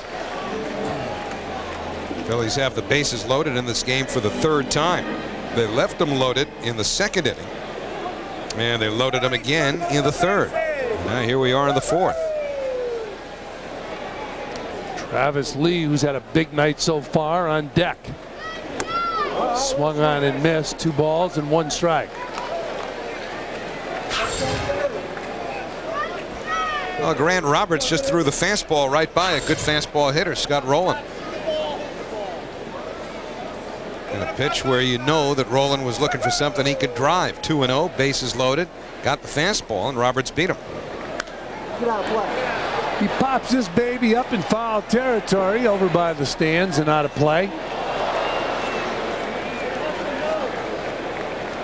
So the scene here at the vet, 2 balls and 2 strikes, and Scott Rowland, bases loaded with Phillies.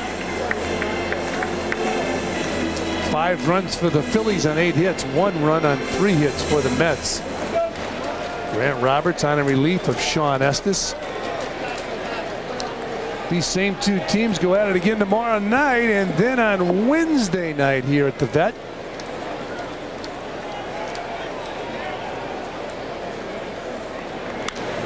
There's a long drive, deep left center field. Perez back, and he makes the grab. So a long sacrifice fly off the bat of Scott Rowland. Jason Michael scores, and Rowland comes a few feet away from a grand salami. Well, Rowland went after the high pitch, fastball up. And Perez, helped out by the fact they've got a tall fence here at Veterans Stadium. That ball would not have gone out. Rowland knew that much, so he'll have to settle for the sacrifice fly and his 49th run batted in. Now, Bray probably should have been at third base here. Yeah, because if that ball hits off the wall, he's going to score. So Brayu's still at second base. Burl on first. Tavis Lee, who was 2 for 2, is the batter.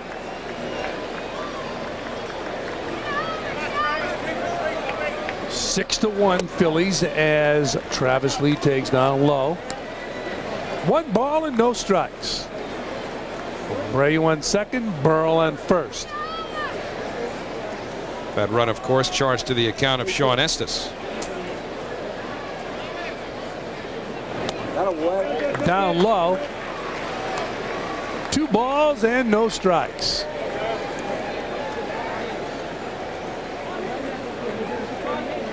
Phillies were hoping they would draw a lot better this year. They got off to a terrible start. So now they're looking to the year 2004 when they get their new stadium. Pulled to the right side. Vaughn boots it, but is able to get Tavis Lee at first base. Both runners advance from second and first. So now runners are on second and third with 2 outs. Oh, Vaughn thinking about a double play here. Wanted to go to second and engineer what might have been a 3-6-1. I think Lee would have beaten it out anyway. The ball wasn't hit all that hard. But as it turns out, they're unable to get the middleman, and now 2 are in scoring position with 2 out. And the batter now, the second baseman, Tomas Perez. Abreu on third, Burl on second. So far in this ball game, it's been all Phillies. There's a breaking ball for a strike. 0-1 on Perez.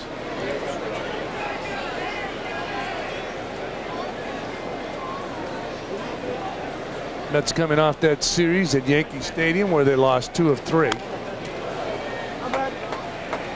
And Tomas Perez bounces the ball foul, so it's 0-2. Perez has been to bat 85 times this year. As you look at Todd Pratt, Shawn Estes has had a tough night for the Mets, giving up 6 runs on 8 hits.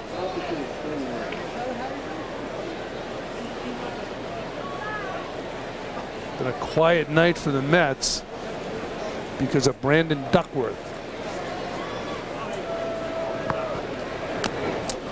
Fouled off, in and out of Mike Piazza's glove.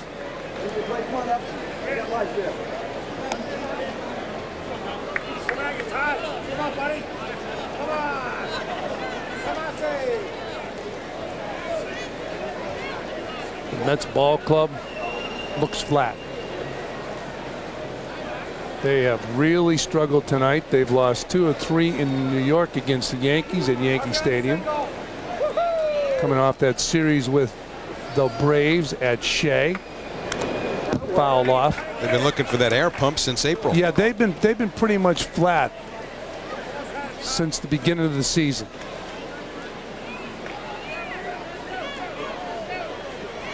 It's like no pizzazz, and that comes when you're not doing anything offensively, and defensively you're struggling with those errors, and they look confused, bewildered.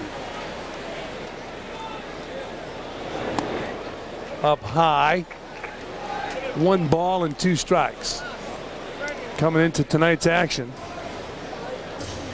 the Mets are a season-high 10.5 games out of first place. The last team to win a division title after trailing by such a large margin, according to our notes, anytime during the season, was the 1995 Mariners. They overcame the Angels, who stood 13 games ahead of Seattle on August 2nd. Swung on and missed, so Perez is out.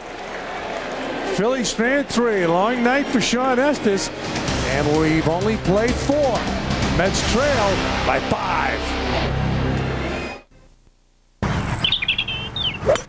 Tammy, what a drive. Yeah, the lessons are really paying off, but you know, you don't get all the credit. Who gets the rest? Dr. Norden. You had LASIK with Dr. Norden, too? Yes, I was looking for a cornea specialist who only does LASIK. Did you know he received a Vizix Star Award as being one of the top 100 eye surgeons in the country? So are you as happy with the results as I am? I sure am. My vision's 20/10, and I've never had more fun playing golf. To schedule a free consultation, call Norden Laser Vision at 201-444-2442. New York Mets baseball is brought to you in part by Aflac. Ask about it at work. By Heineken, it's all about the beer. Heineken. And by Jeep, the most award-winning brand of 4x4s on earth. Here at the Vet in Philadelphia, the Phillies have a 5-run lead over Jeremy Burnitz and the Mets as we go to the top of the 5th inning. Mets looking for something to ignite and consistently play good baseball, and they have not been able to find it this year. Jeremy Burnitz takes up high, ball 1. In the clubhouse, you heard guys talking before the ball game. They said if you got anything out of the series in New York, it's some of the bats came alive. As Jeremy Burnitz hits a high fly ball in the infield, and Scott Rowland makes the grab. 1 down. But they were looking for any type of a silver lining coming off the series in New York and starting this road trip.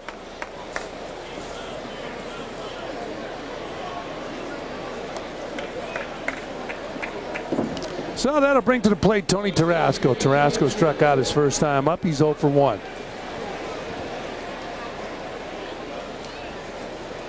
Hey, gotta get over.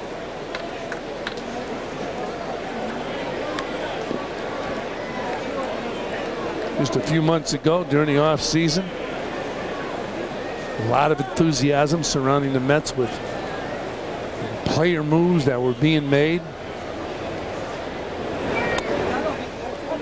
Up high to Tarasco. But if you look at the face of the Met players, Alomar's been the toughest one to figure out. You know, you could understand Vaughn to an extent because he missed a full year. But the decline to this point of Roberto Alomar from what he was up until this year has been staggering. I mean, he has not in any way resembled the player that he was prior to this year. And that clearly has hurt the ball club because, you know, we talked about leadership before. He would certainly be a leader in the clubhouse and on the field with his ability. There's a ball. 2 balls and 1 strike. So Robbie Alomar has struggled like the rest of the ball club. Of course, the Mets were thinking that they would have a healthy Mo Vaughn in the middle of the lineup with Mike Piazza. As Tarasco takes a strike. 2 balls and 2 strikes on Tony Tarasco. Mo Vaughn 7 days ago started to hit like the old Mo Vaughn. Tonight he's 0 for 2. Should say the healthy Mo Vaughn.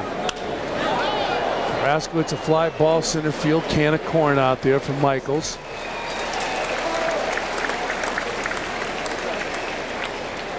And tonight's Fast Facts is brought to you by Panasonic, just slightly ahead of our time.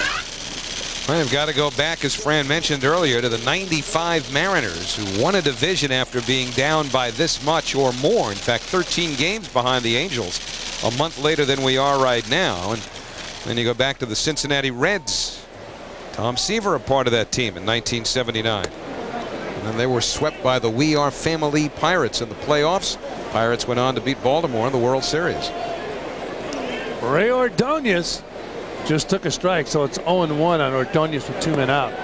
Nasty breaking ball. Duckworth has great stuff tonight. That'll certainly quiet a team down. Ray Ordonez trying to hit a 5-run home run here and tie the ball game. Not going to happen. 0-2 now on Ray Ordonez, who has a hit in this game. He's batting .240 now. Slider misses outside. 1 ball and 2 strikes.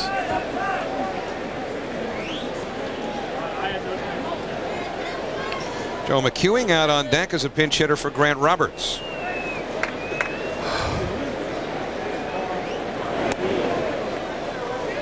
Just misses outside. 2 balls and 2 strikes. David Weathers ready in the bullpen. Roberts restored law and order. Coming in with the bases loaded, nobody out, gave up a sac fly and a long one at that. And that was it. Then he got Tavis Lee and Tomas Perez. So it's 2-2 on Ray Ordonez. 2 men are gone. We are in the top of the 5th inning, and it has been all Phillies. Duckworth misses outside. So it's a full count. We talked about the Mets struggles. How about the Phillies struggles? After coming off a superb season last year, they get Mike Lieberthal back, and they're in last place. Larry Bowa, manager of the year last year. High fly ball, center field. Michaels under it and makes the grab for out number 3. So that'll do it for the Mets. And they go quietly 1-2-3 here in the 5th. They trail by 5. We'll be back. Well, tomorrow night on Fox Sports Net, the Liberty tip-off at the Garden against number 1 pick, and she's from Long Island, Sue Bird in the Seattle Storm. Syosset. Syosset. I'm going to throw that in. All right. No one's getting carried away now. Tip-off is set for 7:30. That's the Liberty and a Storm tomorrow on Fox Sports Net. I had an interview with the young lady who plays for Liberty for a feature we did, or show we did for MagRack, which is on the Cablevision digital box on how to play basketball for youngsters. Becky Hammonds, very intelligent basketball player, and Bobby Hurley Sr. was also an instructor in the MagRack. It's called Sports Camp for youngsters. Here's Todd Pratt taking up high. 2 balls and 1 strike.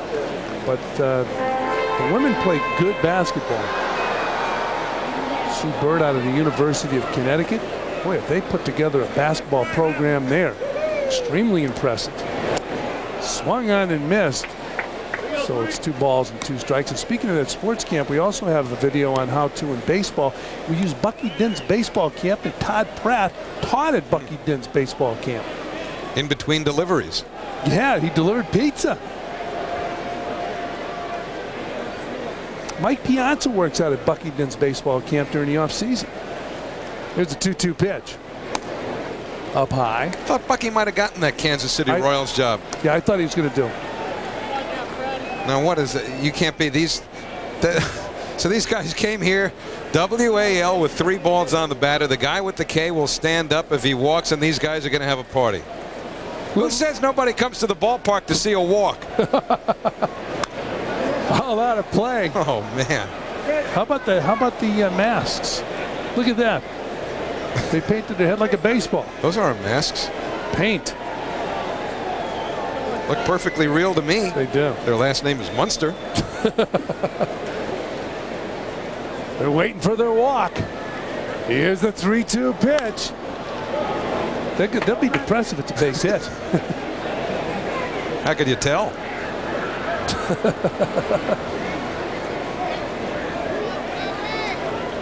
They're the only 4 guys in the country that come to the ballpark to see a walk. Well, they knew if they thought of something goofy, they'd find their way onto the big time. Well, we'll see if they make it right now. Yep, fouled back. Pratt's determined not to let him. Here's the man that's depressed right there. We were going to circle him, but the telestrator has taken this inning off.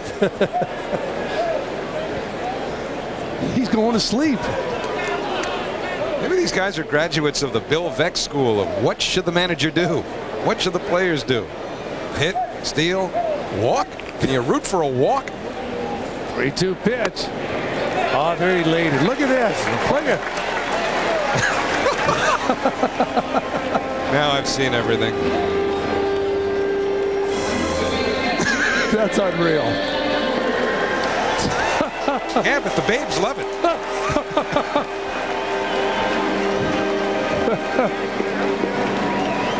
Oh boy.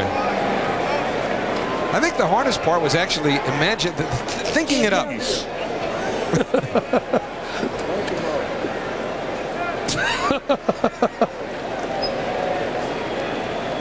Well, nobody out. They got their walk. They're completely satisfied. 0-1 now on Brandon Duckworth. You're going to be popping champagne corks out there now? How about that? Seen everything, we thought. So the University of Pennsylvania well represented in the stands tonight. You hope. University of Pennsylvania right down the street. You know those guys have to be there. Those bunted ball to Big Mo. He's going to let it roll, and he rolls foul. No balls and 2 strikes on Duckworth. You sure those are Ivy Leaguers out there? Well, you figure the closest school to the vet, I believe the closest college is the University of Pennsylvania. Of course, it would have to be the summer school students.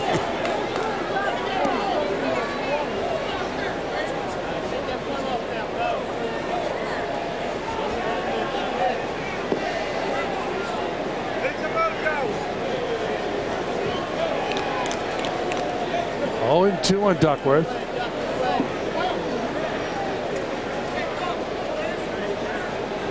Nobody out. It's been all Phillies. And with 2 strikes, Duckworth bunted. So he's out because it's foul. That'll drive that walk brigade clear out of the building. Roberts' second strikeout. That'll bring to the plate Jimmy Rollins, who's 0 for 2. He's also walked.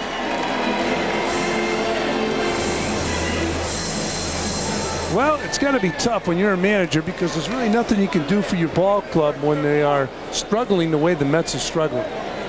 Mets have not been able to get everybody on that positive path at the same time, really, since the first game of the season.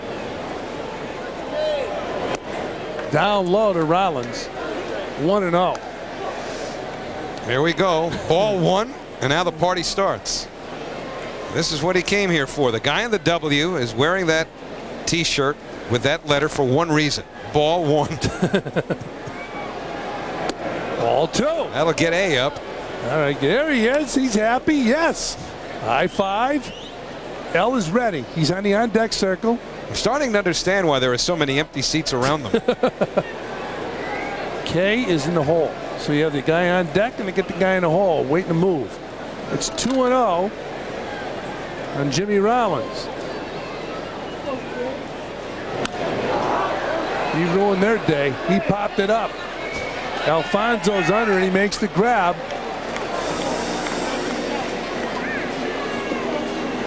Two-men are down. And that'll bring to the plate Jason Michaels, a center fielder with the Phillies.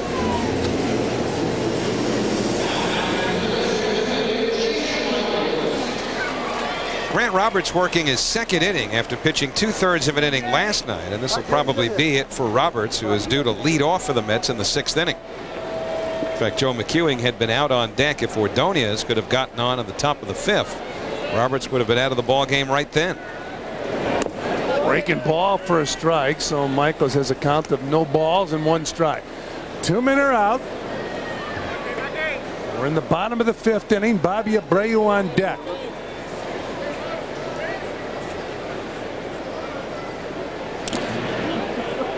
And they check Todd Pratt at first base.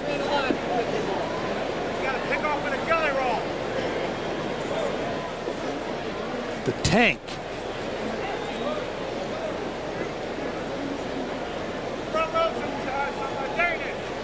No balls and 1 strike on Jason Michaels.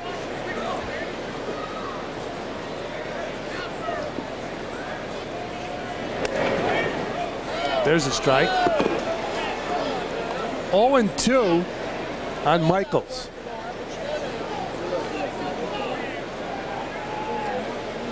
Doug Glanville's on the bench. He did not start any of the games for the Phillies over the weekend against the Baltimore Orioles. Days in Philly can be number 2. Foul out of play. Glanville's turned out to be a huge disappointment offensively, and that's given Michaels a chance to get in the lineup. Yeah, the Phillies were hoping to put Glanville in every game, play him in center field, and bat him leadoff, but he's a free swinger. And he doesn't walk very often. Mentioned earlier he had 200 hits a couple years ago. There goes the tank, and Mike Piazza drops the ball, so the tank has a stolen base.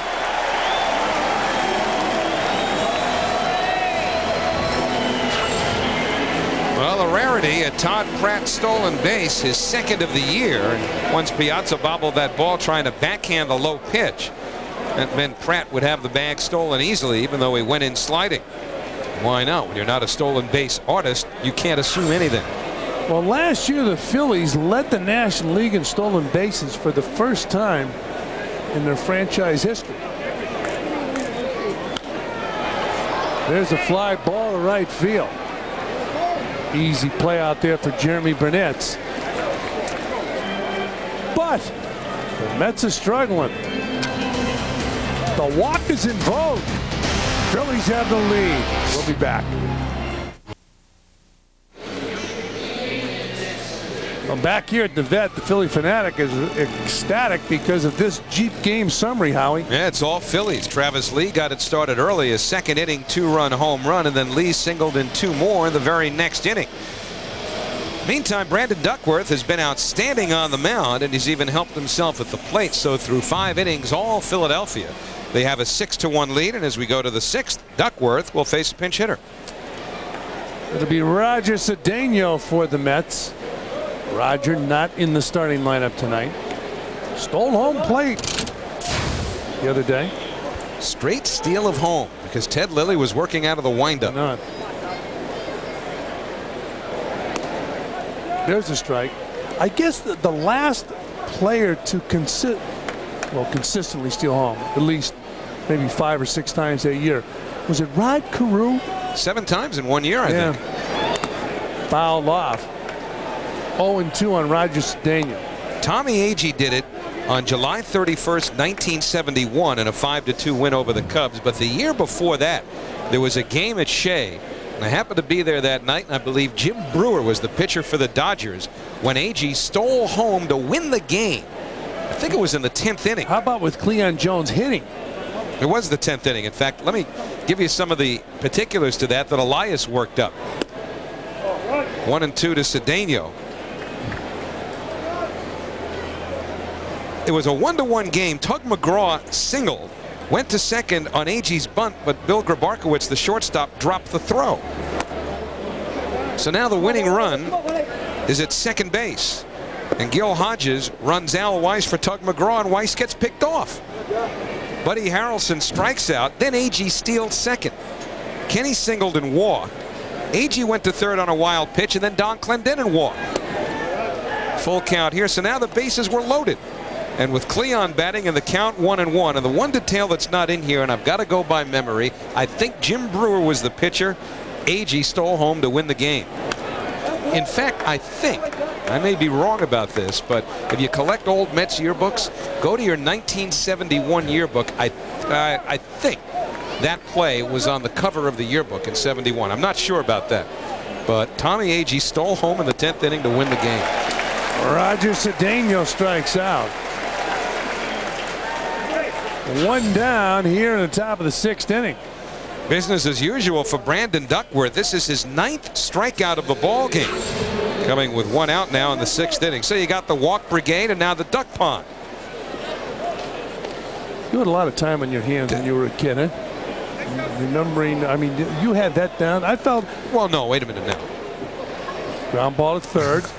Scott rolling. The only part that I remember Brewer was Agee stealing home, and I think Jim Brewer was the pitcher, and then Elias worked up an entire play-by-play of that 10th inning. Yeah, I read that earlier. That I didn't remember off the top of my head, believe me. I get a kick out of it knowing Cleon Jones and knowing the late Tommy Agee and here's Tommy Agee stealing home with Cleon hitting. You know Cleon wanted to drive it a run to be the hero. You know what? And here's another one from memory. In the 1969 playoffs against Atlanta, somebody missed a sign. This is game 2 in Atlanta.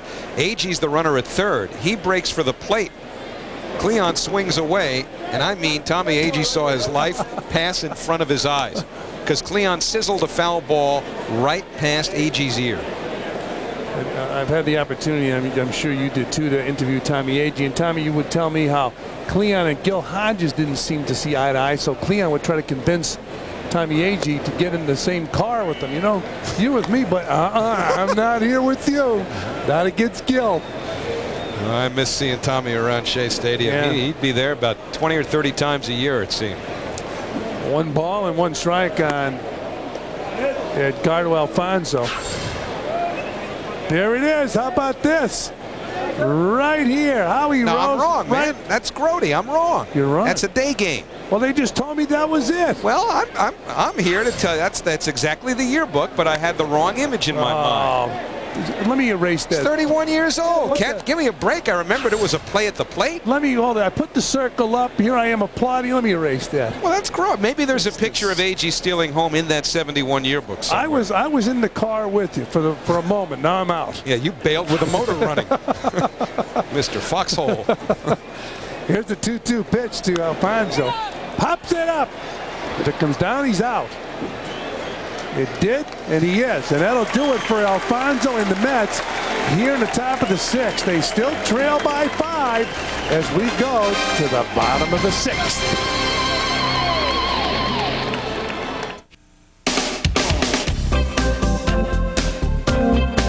Open a book and see the world. The New York Mets, in partnership with the Bronx Zoo, encourage all kids to join the 2002 Summer Reading Club at the local branch of your Queensboro, Brooklyn, or New York Public Library. この夏、ベネズエラの本を読むよ。Yo voy a leer sobre Japón en este verano. In any language, enjoy the exciting world of reading.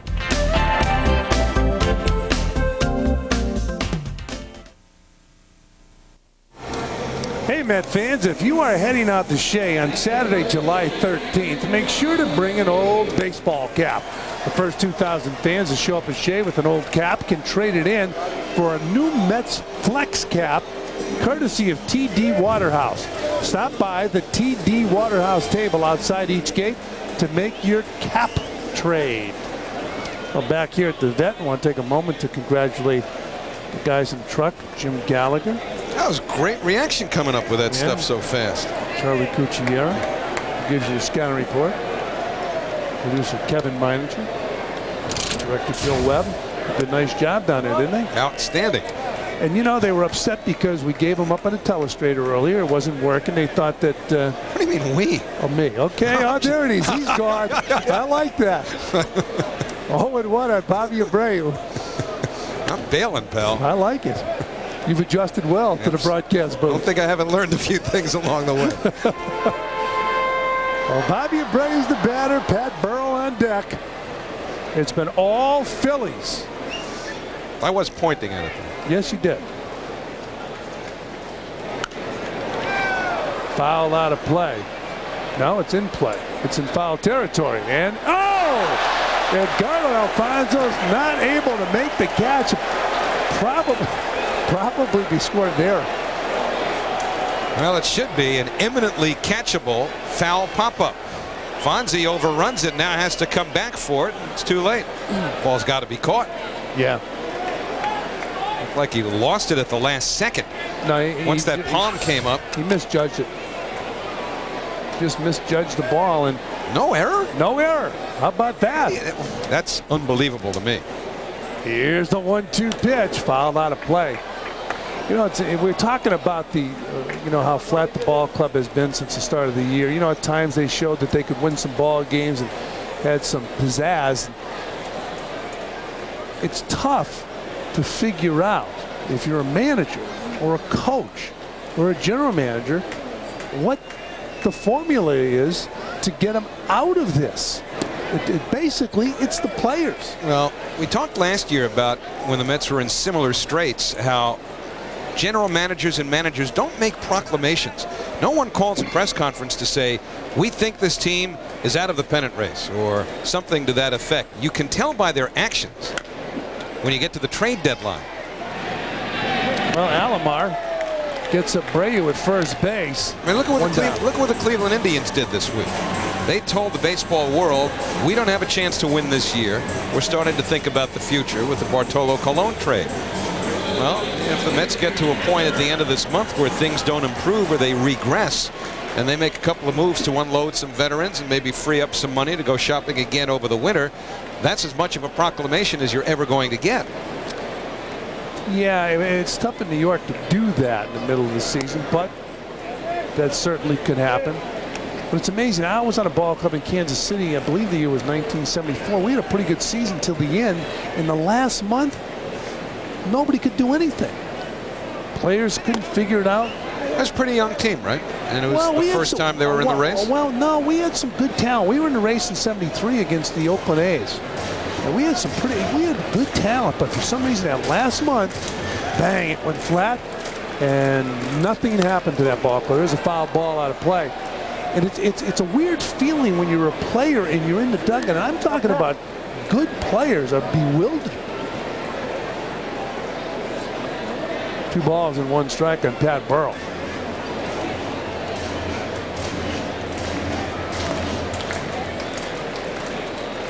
And a 2-1 pitch misses. No, it's on the corner, so it's 2 balls and 2 strikes. Well, the Mets didn't hit last night. They haven't hit yet tonight. But the thing you really start to think about is how the starting pitching really carried the team through the first month or 6 weeks of the season.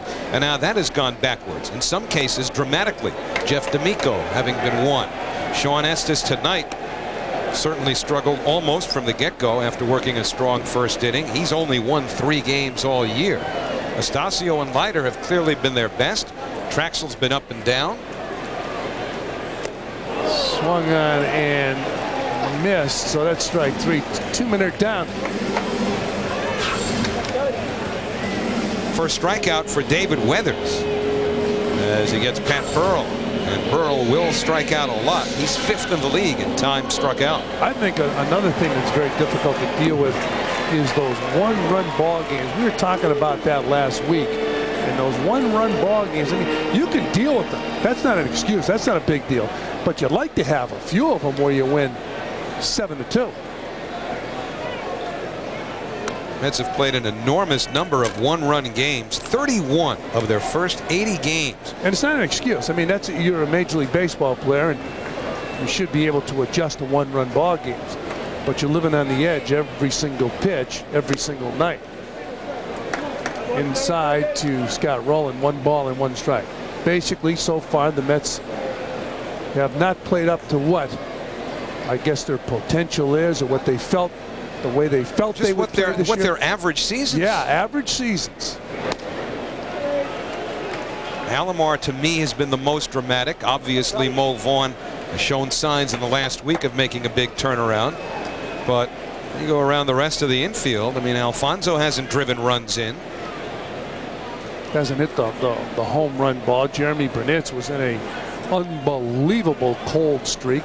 It's half a season. Tonight, Jeremy Burnitz has 27 RBIs.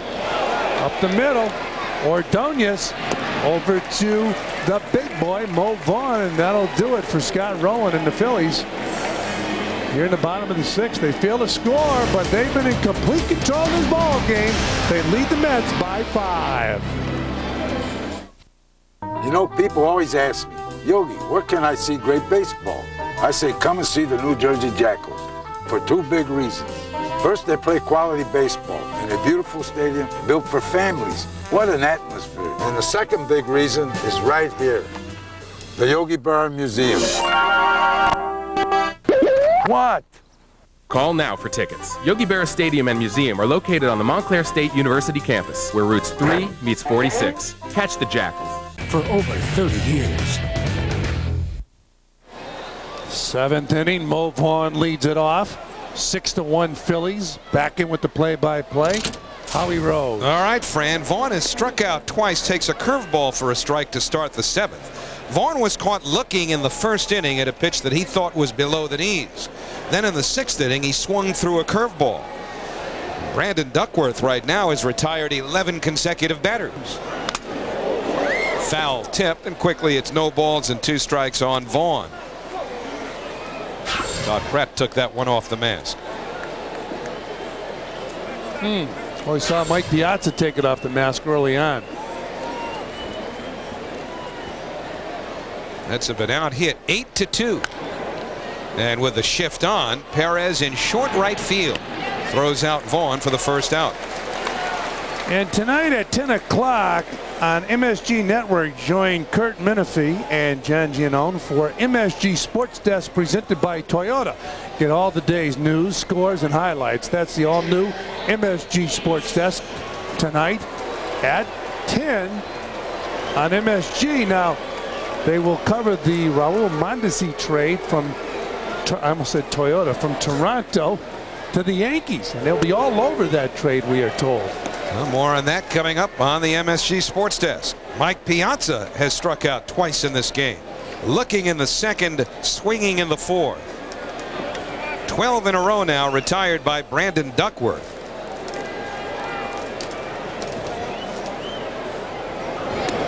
And a slider off the plate. 1 ball, 1 strike to Mike.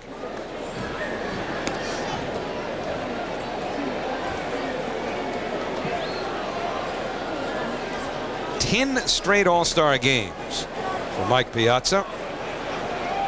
A game a week from tomorrow night at Miller Park in Milwaukee. And you know, it seems, although tonight Todd Pratt stole second base, and teams are going to, they should consistently try to run until Mike throws a lot of guys out.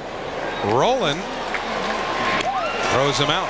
Piazza going hard down the line, 2 away. But Mike has had some success recently against some would-be base stealers and some guys with pretty good speed, so that has to help his confidence somewhat.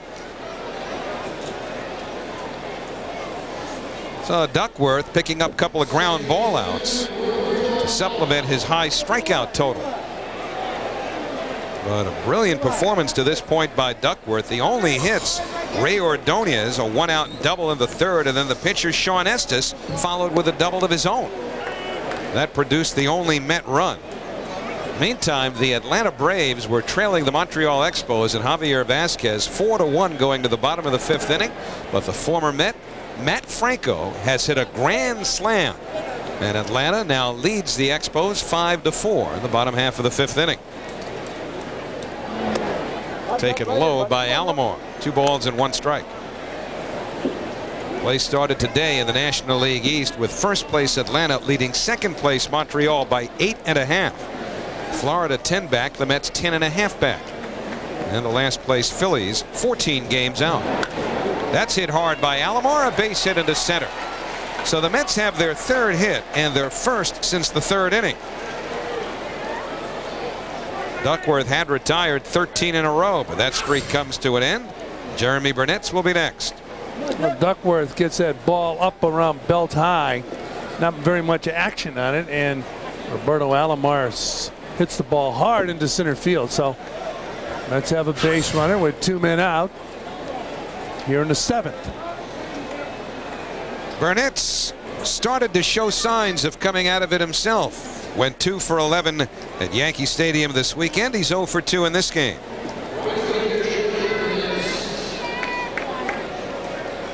Mets will hit the halfway point at the end of this game. So if you like to try and project the player's final totals, you simply double what he's done to this point. And the RBI totals in particular would really strike you when you look down the New York Mets batting order. Vaughn with 31. Alomar with 25. Burnett's with 27.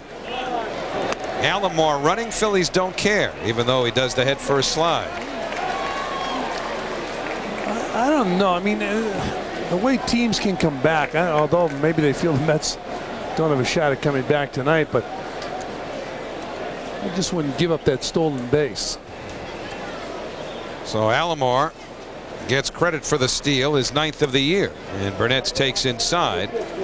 2 balls and 1 strike. You hear more and more today players say that we should not stop stealing bases whether we're behind or ahead. No matter how far ahead we are, we should still steal bases. Talked to John Valentin the other day about it. He said players should steal bases because the way teams can come back on a given night. Remember the Mets against the Atlanta Braves, 10 runs in 1 inning. That doesn't happen consistently. But as a catcher, you didn't want anybody stealing when it was a big lead. That's fouled off the foot of Burnett. Remember last year when Davey Lopes was still managing in Milwaukee, and Ricky Henderson, playing for San Diego, stole a base with the Padres up by a healthy margin. Lopes went crazy, and then the Elias Sports Bureau, in one of the greatest comebacks of all time, said, "Oh yeah, you don't like it, Davey? Well, take this. 6 or 7 times in your career you tried the same thing, and a handful of them came with your team even further ahead in the game than the Padres were." Yeah, and back then they would the opposition would throw at you. They would throw at you. Had an opportunity to interview Sparky Anderson for Halls of Fame show, and he talked about that. Managers would tell the pitcher, if you're way behind and they run on you, knock somebody down. 2-2 to Burnett. Fouled away. Boy, Elias jumped all over that. That was classic, because the Brewers came to Shea Stadium shortly thereafter. Didn't Matty ask Davey Lopes about it in an interview, and he didn't want to talk about it? Yeah, he didn't get a very friendly response. I think it was a clenched fist.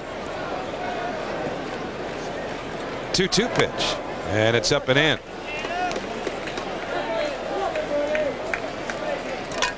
So Duckworth still throwing high 80s, low 90s, 89 on that last pitch. On a hot night here in Philadelphia. He's ahead 6-1. This is a payoff pitch, and it's hit in the air, short right field. Lee going back, so's the second baseman Perez, and it's Perez who makes the catch. So a 2-out single and a stolen base by Alomar. Nothing more for the Mets, and it's time to stretch at Veterans Stadium. 6-1 Philadelphia.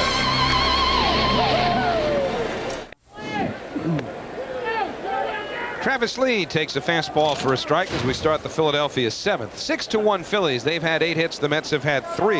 And Lee has had a big night. 2-run homer, 2-run single in 3 trips. And that's hit well the other way, sending Tarasco over towards the line to make a nice catch. Good play, Tony Tarasco.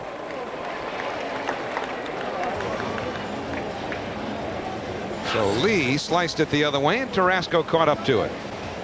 And Tony Tarasco ran a long way and make that backhanded stab and then brace himself as he hit the padding down the left field line. New York Mets baseball is brought to you in part by your Tri-State Chrysler dealer. Chrysler, drive equals love. Now it's Tomas Perez, the second baseman, 0 for 3 in the game. David Weathers in his second inning of work. Grant Roberts worked 2 hitless and scoreless innings in relief of the starter Shawn Estes, and Weathers has retired the first 4 that he's faced. So the bullpen has done their job tonight after Estes struggled badly. They've held the Phillies, but the Mets have not been able to get back into it against Brandon Duckworth. Fouled back, 1-2. Mets will have the bottom third of their lineup due up in the 8th inning as Todd Pratt waits on deck for the Phillies. Good idea here for Bobby Valentine to use Weathers in this situation, because he has struggled lately. And so with the Mets down 5 runs, rather than wait for an opportunity to get Weathers back into a 7th or 8th inning with the game on the line, Bobby is hoping that Weathers can work an inning or 2, pitch well, and perhaps straighten himself out. Well, Bobby right now, he looks as down as the players because nothing is happening with his ball club. But right now, I know Bobby Valentine's, and it's a good point you made, Howie, about getting Weathers some work, but he wants Weathers to hold the Phillies because he still feels in his gut the Mets can come back and win this ball game. They're down by 5 runs, and you can't give up the ship. Weathers has retired all 5 that he's faced now. 2 out, nobody on, and here's Pratt. Todd singled, reached on a fielder's choice, drew a walk, and he'll go home and think about the base that he stole. Stole second base tonight with a hard slide. Second steal of the year for Pratt. Well, I mentioned how the Phillies last year led the league in stolen bases for the first time in their franchise history, and you know how long that's been. Since the days of Sherry McGee and even earlier. Sherry could run. That was the scouting report. Todd, by the way, had 3 career stolen bases until this year. Now he's got 5. Don't want to foul balls off of those flying feet, though. 1 ball, 2 strikes. They're talking about how in the dugout you still feel you can get back into a ball game. There are times when you're in that dugout and you just have the feeling we're not going to do anything. You know, you got Duckworth throwing the ball very well early in the ball game, middle of the ball game. Your bats have been cold. Well, they were hot on Saturday at Yankee Stadium. Ice cold against Andy Pettitte last night. 3 hits last night. They've had 3 hits tonight. This time through 7 innings. 2-2 on Pratt. And still coming off of, you know, an emotionally charged series in New York. You know what? Maybe you disagree. I didn't think it was near as emotionally electrified as previous Subway Series. But it's still a little bit more than the average series they played during the course of the season. But I agree with you. I think it's lost some of its luster, and I think if they played, you know, maybe once a year, it would get that. Although it was jam-packed, the places are sold out. Well, this weekend was great because they were the traditional rivals who played each other all around baseball. But other than that, I don't know that there's much more of a need for the interleague experiment. Yeah, with the Mets and the Yankees, there's an intensity level that's going to exceed the ordinary intensity level that the Mets or the Yankees achieved during the course of a long baseball season. Pratt hanging in, still 2-2. When you get the Yankees and Mets together 6 times a year, you're going to have 6 sellouts. But I thought when the Mets and the Yankees played for the first time, the first year, it was World Series atmosphere. That was an event. Yes. Almost transcended any regular season game we'd ever seen. It was different. And Pratt takes a fastball for a called 3rd strike. So Weathers wins that battle as Pratt kept fouling him off. But a good job by Weathers, who works 2 innings, retires all 6, strikes out 3, but it's getting late. The Phillies are up by 5. Too many crooked numbers in the Philadelphia department as far as a Met follower would be concerned. And as we go to the 8th inning with the Mets looking to make a comeback here, here's what's still ahead. Well, the Phillies and the Mets, Tom and Wednesday. Tomorrow and Wednesday at 7 p.m. on MSG. Tom will be there on Thursday. Tom will be there on Thursday for Channel 11. Then Friday, Fox. Saturday, Tom will be at that one. And Sunday, Fox. Just like, where's Waldo? Where's Tom? Here's Tony, and Tarasco hits it deep to right field. Abreu going back at the wall. That's a gunner. Tony Tarasco with his 3rd home run of the year, and the Phillies now lead it 6-2. Tarasco jumped all over that pitch from Brandon Duckworth. Well, Bobby Valentine, I'm sure, is thinking, I got to get him in the lineup on a more consistent basis.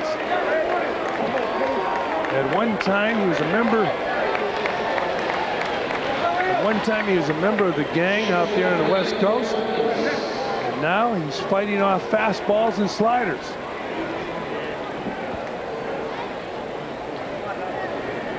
Ray Ordonez doubled and scored. Chops one to Rollins at short. 1 down. You know, it's amazing to me. I don't know much about this. Take a look at this home run up at Tony Tarasco. Howie, I know you're into it, but I don't know much about gangs, but I'm assuming that's a full-time job. How did he get away to learn baseball? I mean, that's unbelievable. He was in a gang that's notorious out there in the West Coast, and yet he was able to become a baseball player.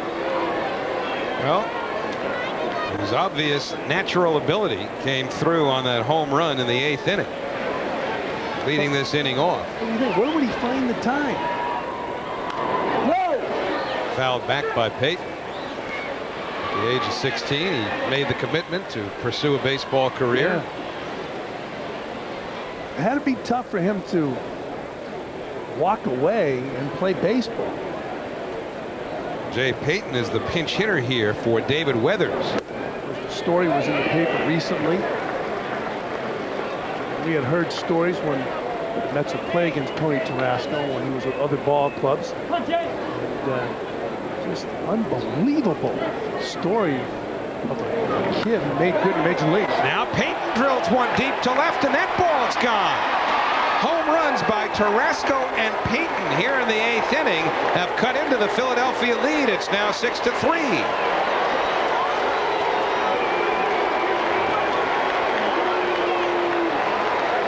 Well, we talked about that dugout before. Now Bobby Valentine and his gut still felt that they could get back in the game. Well, the Mets are creeping back into this ballgame as Jay Payton follows Tarasco's home run with his 6th home run of the season. And the Mets now trail by 3. I'll tell you one thing. I've never seen a team look lively when they were losing badly. No, and here it is, that home run off the bat of Jay Payton, his 6th of the season. That gives you a little oomph in the dugout. He shot the dugout earlier, and guys were just sitting there wondering what's going to happen next. But Mets have scored a couple runs on back-to-back home runs. Larry Bullock making his way slowly to the mound. Very slowly, because he's just now getting his bullpen up.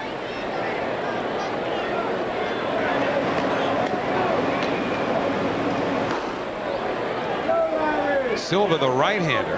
Dan Plesac, the veteran left-hander, have been called to get loose in the Philadelphia pen, and I think Larry Bowa is buying some time for them as he hangs out with Duckworth. I was hesitant to say talks to Duckworth because I didn't see Bowa's lips move. Quick, well, I can't say quick hook. No, Duckworth has pitched very well tonight. And he's been effective against the Mets, but he's been very impressive with all of his pitches. Struck out 9. He's now given up 5 hits, 2 of them home runs here in the 8th as the Mets creep back into it. Tony Cynical.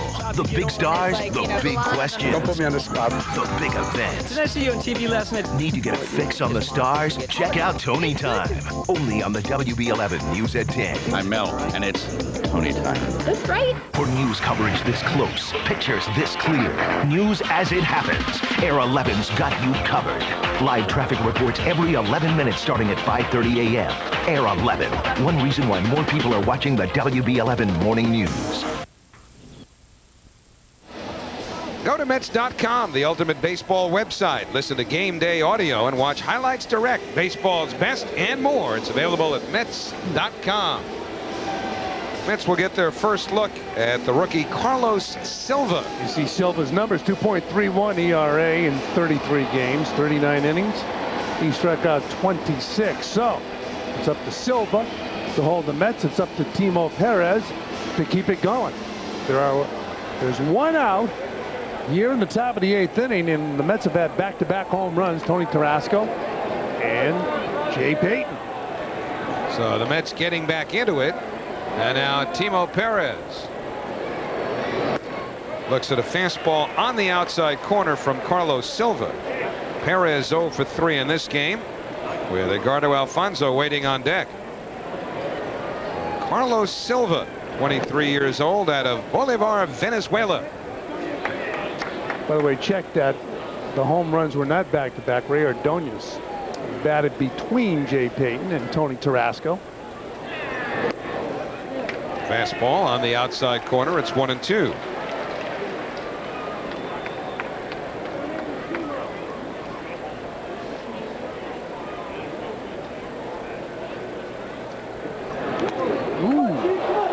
That's a 59-footer.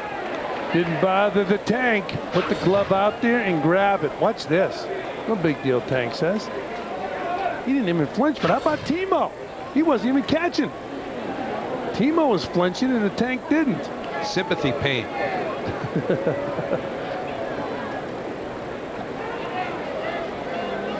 Two-two pitch. And the fastball fouled away. Silva will get it up into the mid-90s. That's what he's been doing during this confrontation after Jay Payton sent Duckworth to the showers. Payton now with 5 home runs, and that ball is drilled into right field. And the Mets mounting a comeback here in the 8th inning. A 1-out single by Timo Perez. It's Larry Bowa talking. Well, he's been talking to himself because of his bullpen for long stretches of this season. It's been a problem area. Bullpen has really let him down. Look at this. Here's Timo Perez going out and dropping the head of the bat on that ball, picking up a base hit in the right field. So Edgardo Alfonso will be the batter, and if he reaches base, you got Big Mo Vaughn representing the tying run.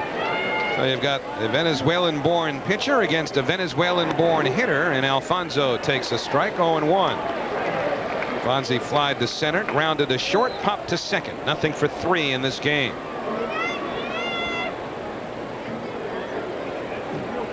That's now with 6 hits as Tavis Lee holds Perez on. Infield will look for 2 on a ground ball, but the pitch taken down and away. 1-1.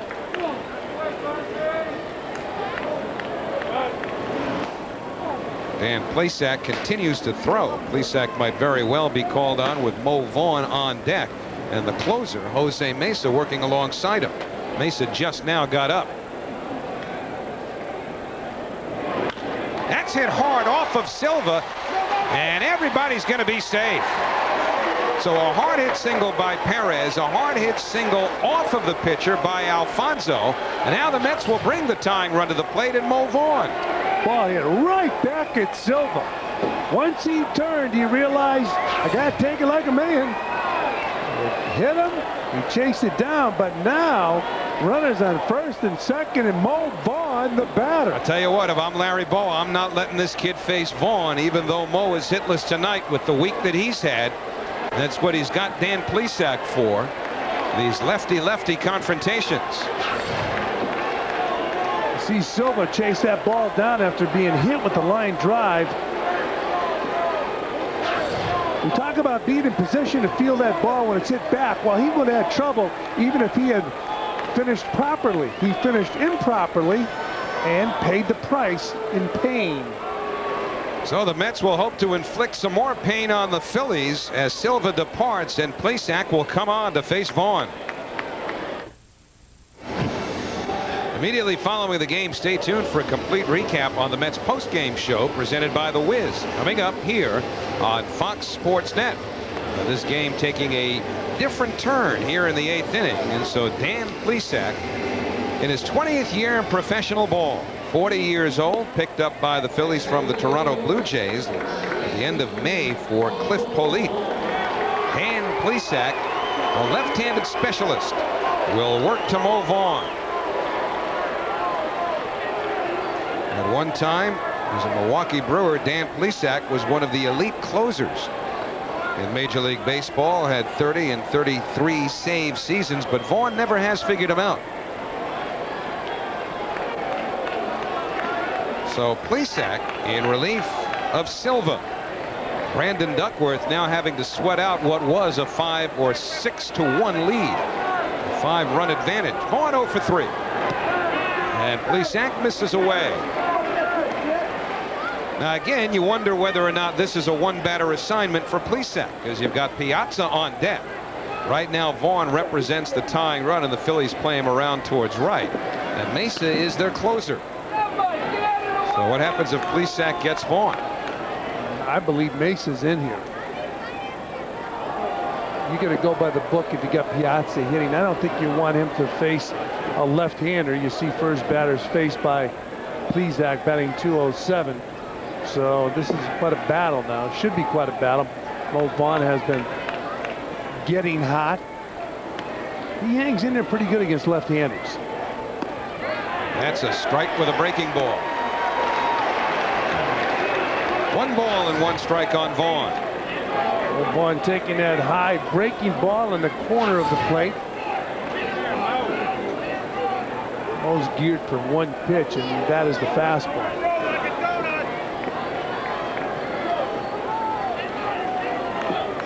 Perez at second, Alfonso at first. 2-1 now to Mo. So he got him looking with a breaking ball and then missed with the breaking ball as you look at Perez and Alfonso on the bases. On deck, Mike Piazza.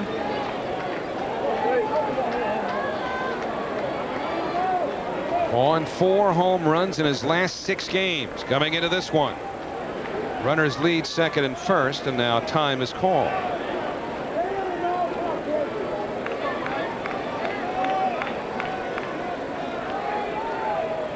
Tough left-hander will certainly test growing confidence, even in a veteran hitter. The way Duckworth was going, Vaughn's glad to see him out of the game. Taken for a strike, 2-2. Mo taking a pitch right there that he could have probably hit pretty hard. All over the plate. Breaking ball. Mo's been sitting fastball throughout this AB. Seen a couple of sliders in addition to the fastball. 2-2 pitch. Breaking ball got him. Third time tonight that Vaughn has struck out. And will it be a one-batter assignment for Plesac? Yep. Larry Bowa is going to make a double switch and bring his closer, Jose Mesa, into the game. Right down the line with breaking balls to Mo Vaughn, and another breaking ball. It looked like it was out of the strike zone. And Mo, trying to protect that plate, went after it and swung at a bad pitch. So good pitching by Dan Plesac. It'll be up to Mesa, or it'll be up to Piazza. Well, one of them will do something that they'll like in this next confrontation. Mike will be thinking long ball. Plesac's already done his job. Mesa will be thinking save. We'll see who comes out on. Double switch for the Phillies. Marlon Anderson takes over at second base for Tomas Perez. Anderson will hit ninth, and the new pitcher Jose Mesa, who picked up his 200th career save yesterday against the Orioles. Phillies came back from being down 4-0 in that game to win. And Jose Mesa will come on and face Mike Piazza, who will represent the tying run at the plate. Perez at second and Alfonso at first. Piazza 0 for 3 in this game, but success in a relatively small sample against Jose Mesa. 3 for 5 and a home run. So Mesa and Piazza, with the Mets needing a long ball to get even after trailing 6-1. They've had 2 long balls here in the 8th. Tarasco led off with a homer, and then with 1 out, Payton hit a pinch homer. And as Piazza, the elder, watches his son Mesa delivers, and it's taken for a strike, a fastball.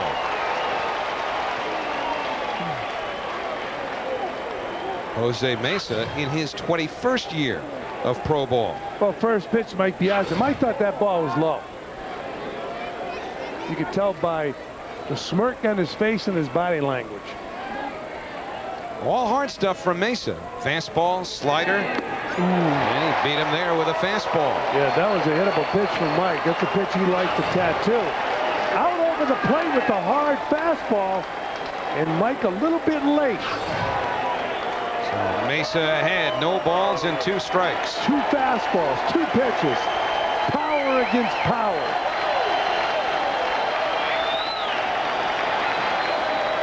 Mesa stepped off.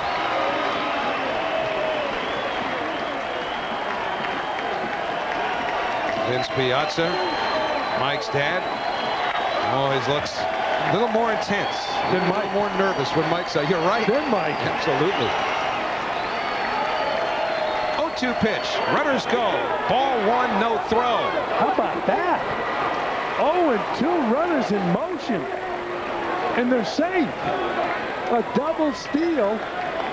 Now first base is open. Alomar is the next hitter. They're going to pitch to Mike Piazza. Of course, now even a bloop single could bring the Mets to within 1 run. Always think long ball with Piazza. Yeah. Alomar on deck. Oh, yes. With a different complexion now to this at-bat.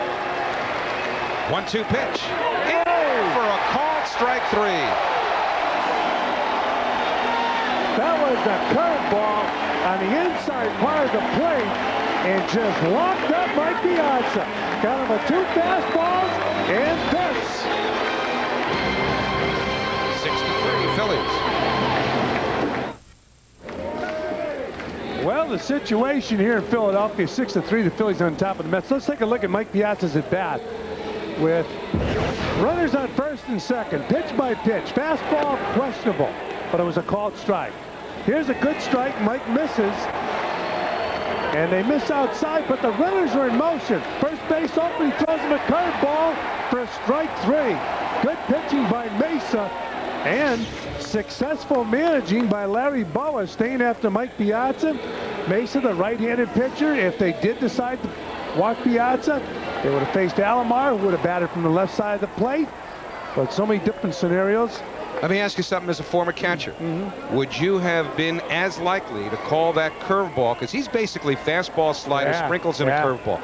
Guthrie coming in to pitch now for the Mets. But would you have been as likely to have called a curveball if the runners had still been on first and second, as opposed to with first base being open, even though you're ahead in the count 1-2? It's a good question, but what I would have done, I would have been more concerned with staying with his bread and butter pitch, although they beat him with his curveball.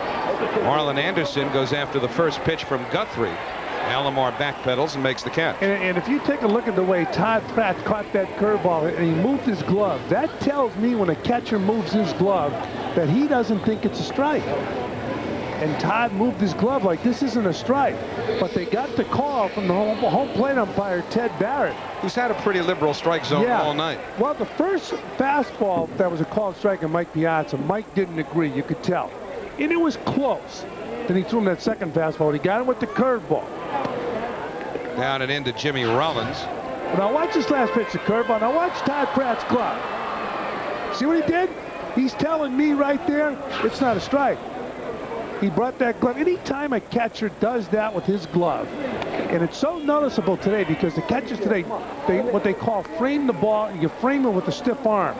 And when you stiffen out your arm, you're not smooth enough to steal the pitch, so you do it in a herky-jerky fashion. You move the glove, and to me, that's telling me as an umpire, it's a ball. Hit hard. Nice pick off the rug by Ordonez, and he gets the speedy Rollins, 2 away. Take a look at this pitch again to Mike Piazza, and watch Todd Pratt's glove. If it's in the strike zone, he doesn't do this with his glove. He catches it. Now watch him move it. See that? He's telling the home plate umpire, I'm going to trick you. It's a strike. Now, if Todd thinks it's a ball, it's a ball. He has the best view on the field at home plate. Watching balls and strikes, the catcher has it. Jason Michaels 1 for 4, doubled and scored in the 4th inning, and Guthrie with a strike 0-1. Phillies 6 runs, 8 hits, no errors. The Mets 3 runs, 7 hits, 1 error. Guthrie, the 4th pitcher used by Bobby Valentine. Shawn Estes started and really struggled. He's on the hook, having gone 3+, giving up 8 hits and all 6 runs. Roberts and Weathers pitched hitless relief. Last hit the Phillies had was a Bobby Abreu single in the 4th inning. And that was off of Shawn Estes. A good job by Guthrie, continuing the trend of good work by the Mets bullpen. But now they've got one more crack at the Phillies as we go to the 9th inning. The Phillies go in order in the 8th. It'll be Alomar, Burnett, and Tarasco as we head to the 9th. Tomorrow on Mets Tuesday, New York bats keep swinging in Philly as Piazza and the Amazins slug it out with Pat Burrell and the Phillies. The Mets battle Philadelphia at 7, followed by Sports Desk and Angles. Back in 1927, Brogan Cadillac Buick of Ridgewood began building its reputation of integrity and honesty.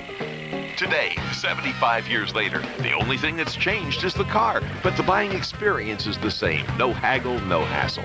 Brogan Cadillac Buick of Ridgewood still offers the same hometown advantage to every customer. That's why for 75 years, customers have always come back.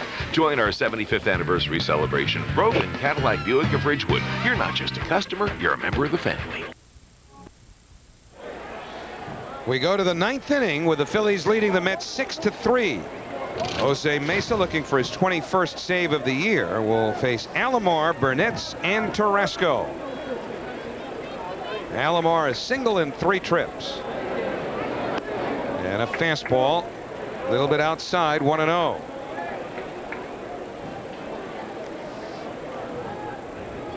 Burnett waits his turn. Mesa 9th in the National League with those 20 saves. And he's high again. 2-0. And really, Robbie Alomar, who has not had a whole lot of success against Mesa in the past, has to treat this at bat as if he were a leadoff hitter in the game, in the #1 position in the order. Set the table. 3-0. Mets need base runners. They need at least 2 base runners to get the tying run to the plate. Season started, you felt from Robbie Alomar you would get not only a table setter but a run producer, a guy who can drive in runs. Tony Tarasco hit a home run tonight, so fastball for a strike. Get Tarasco to the plate with runners aboard.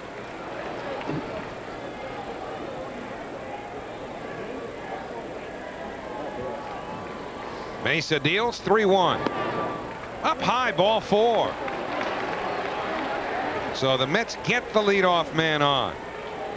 It'll bring up Jeremy Burnett's. Early in this game, Tavis Lee delivered the Dodge drive of the game. Against Shawn Estes, he got a fastball out over the plate, and he hit a rocket over that right center field fence. So Tavis Lee coming on with the stick. He has struggled this year to the point where the Phillies were concerned about the first base position. So Jeremy Burnett's grounded to first, popped to third, popped to second.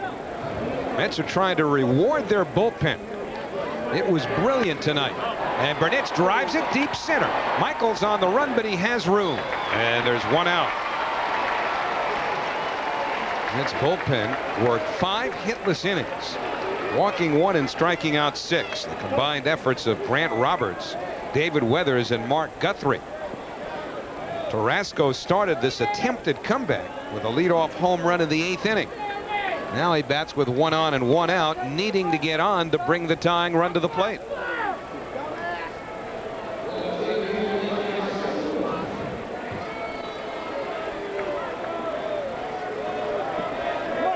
Oh, we had a shot of the dugout a couple times tonight, and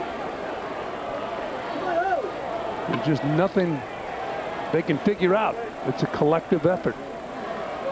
Alomar running. Tarasco hits it in the air down the left field line, and that's a foul ball.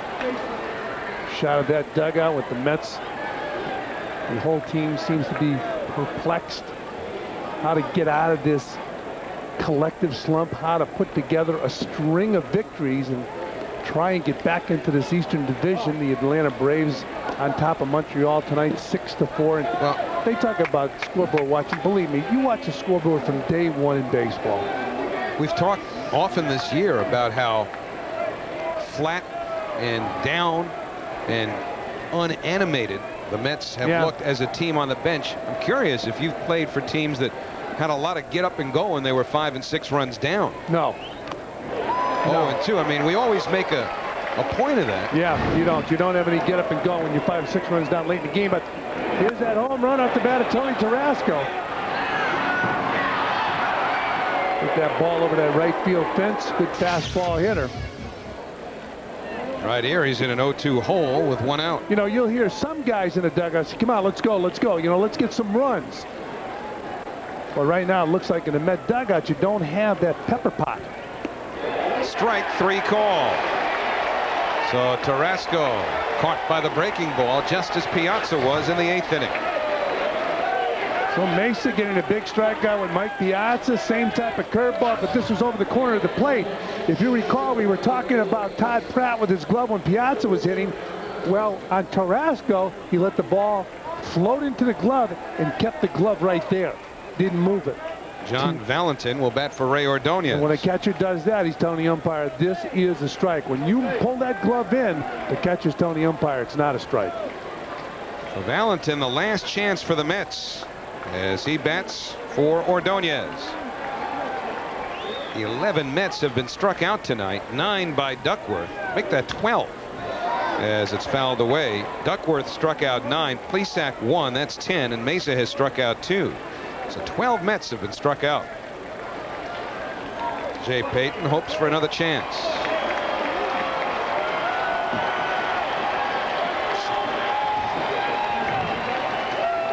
Oh, and 1 to Valentin.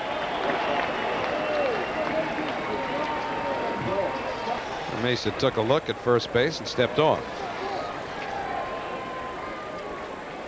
So Lee will not worry about Alomar. He's playing behind him. And Alomar takes off. Valentin swings and misses. Alomar will get down to second on defensive indifference.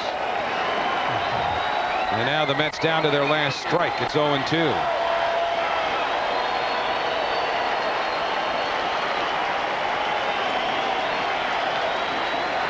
Mesa ready.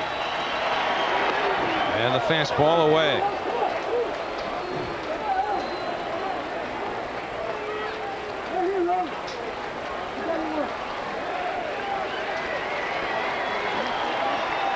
Valentin has a pinch hit home run this year.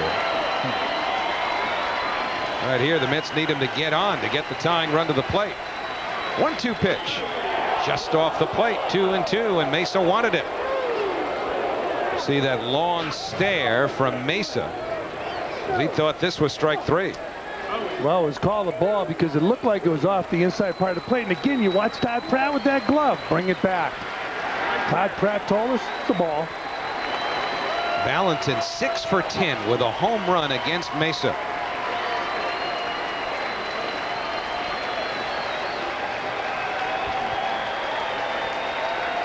And the 2-2 pitch.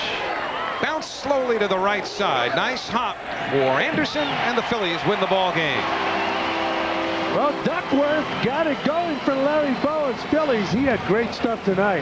Handcuffed the Mets pretty much all night. And then Larry Bowa went to his bullpen, which he's reluctant to do, and Mesa came in, his closer, and got a big strikeout against Mike Piazza on a questionable pitch. Don't forget Plesac striking out Mo Vaughn. Mo Vaughn.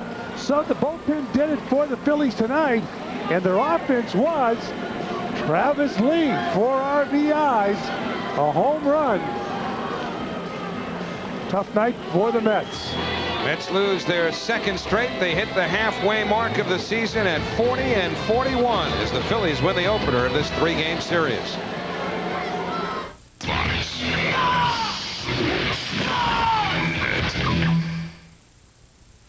Phillies built a 6-1 lead for Brandon Duckworth. The Mets got a couple of home runs from Tarasco and Payton in the 8th inning. And they also had 2 men aboard when the Philly bullpen contributed.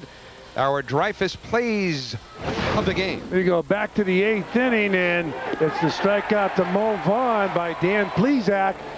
And Plesac getting high fives in the dugout. Then Mesa got Piazza. Huge strikeout, 2 big strikeouts for the Phillies bullpen. Makes Larry Bowa happy. And our Toyota in-game, I should say our Toyota game summary, Mets losing to the Phillies 6-3. You see Tavis Lee, 7th home run of the season, single, drove in 4 RBIs. And Estes struggling tonight. Duckworth, Howie, was superb. He was outstanding with 9 strikeouts. Just started to get tired when the home run ball bit him in the 8th inning. But the Phillies bullpen came through after some struggles early on by Silva. Mets bullpen was superb as well, working 5 hitless innings, but the Phillies had done their offensive damage early and made a losing pitcher of Shawn Estes, who drops down to 3-6. Duckworth now 5-5. Mesa's 21st save of the year as the Phillies take the opener of this 3-game series, which resumes tomorrow night on MSG. Game 2 between the Mets and the Phillies. Pedro Estacio against Terry Adams. Stay tuned now for the Wiz post-game show. That's coming up on Fox Sports Net on a night when Matt Lachlan survived the Fanatic.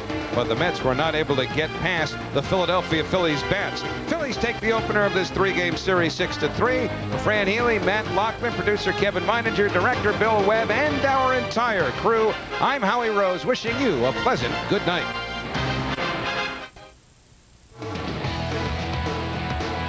Welcome back to Philadelphia, where the Phils have just taken game 1 of this 3-game set. The Mets post-game show presented by The Wiz, your ticket to entertainment. And Philadelphia wins by a score of 6-3 as Brandon Duckworth picks up the victory. Shawn Estes is the loser for the Mets. 8 hits for the Phils, 7 for the Mets.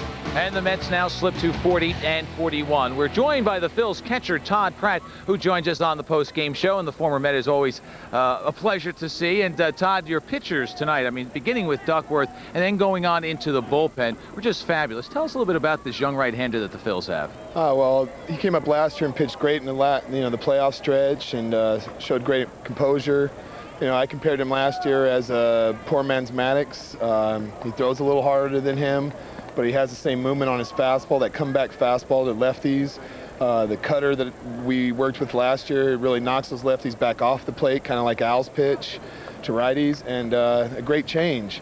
And, you know, then we'll go to the fourth pitch of the arsenal was a curveball, which he had dazzling tonight. No question about it. He had it all. Let's go to the fourth inning when he strikes out the side. All told, he rings up a big-time number of strikeouts, 9, and this was the heart of the Mets order, and no problem. He just had his good stuff. Anytime you can throw strikes with all 4 pitches, it confuses the hitters, keeps them off balance, and that's what he did tonight. How much growth have you seen in what he's been able to do? There's been some setbacks this year, but what's great about him, every bad game he pitches, it seems like he comes out and throws 3 stellar, outings. So, me and Larry Boa talked to him a lot as long, it's Vern Rule, and he seems to listen and learn real good. And today he just had everything going, and he would dominate through that lineup, and that's a great lineup. You are his catcher now. How did that come about, and how does that work that you and he are the tandem? Well, I think last year when I got traded over here, they assigned me pretty much to Brandon, and he pitched well. And then, it just happens this year that the numbers are a little bit better with me catching him, and Larry Boa decided that, with Mike coming back with his knee surgery from last year, it wouldn't hurt him to have every 5th day off. And, me and Brandon communicate well. I catch him on the side, and he's willing to learn, and I throw up ideas about different pitches, and it seems like they work when he throws them in the pen and we take him out in the game. There's a trust between me and him. I'm sure Larry will keep the duo going for a while. Now let's talk about what happens when the bullpen comes into this contest. Obviously Silva has some problems, but then you go to guys who combine with 21 years of experience in the major leagues, and Danny Plesac gets a very dangerous hitter. Oh, it's great to have those 21 years of experience, especially against those 2 hitters that we had to face in crucial situations.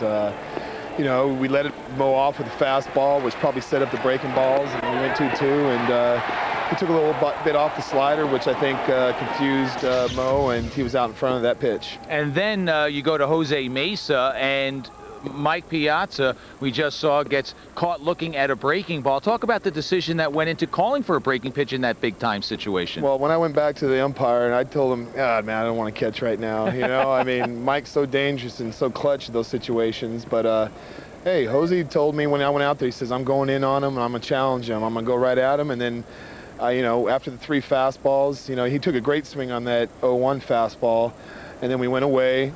And then I decided it's hammer time. And, a lot of people just don't know Jose Mesa's curveball, but it's a hammer, and it just absolutely froze Mike today. Well, anyone who didn't know about it learned about it here. How's life treating you in Philadelphia? It was just about a year ago that you became a Phil again.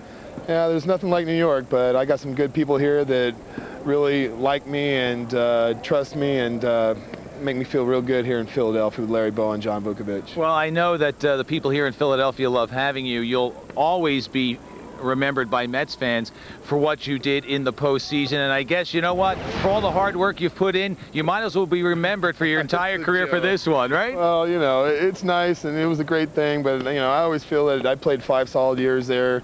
Last year I was injured a little bit, and they decided to go with the youth movement, backing up Mike, but there's nothing to be like that right there. I got goosebumps right now watching it. Look at those guys. It's incredible. Well, why not? There are guys who play this game for a long time who don't have that kind of moment to talk about, and you'll be able to tell your kids, I know you do now, and then their kids when they come along, all about it. I just want to thank the New York organization for giving me a chance even to be there. Well, Todd Pratt, it's always good to see you, and we appreciate your time and continued success here with Philadelphia. Thanks a lot. All right, Todd Pratt, the Philadelphia catcher tonight, as the Phils take game 1 of this set. The post-game show brought to you by The Wiz. We'll be back with more after this. The New York Mets post-game report is presented by The Wiz, your ticket to entertainment.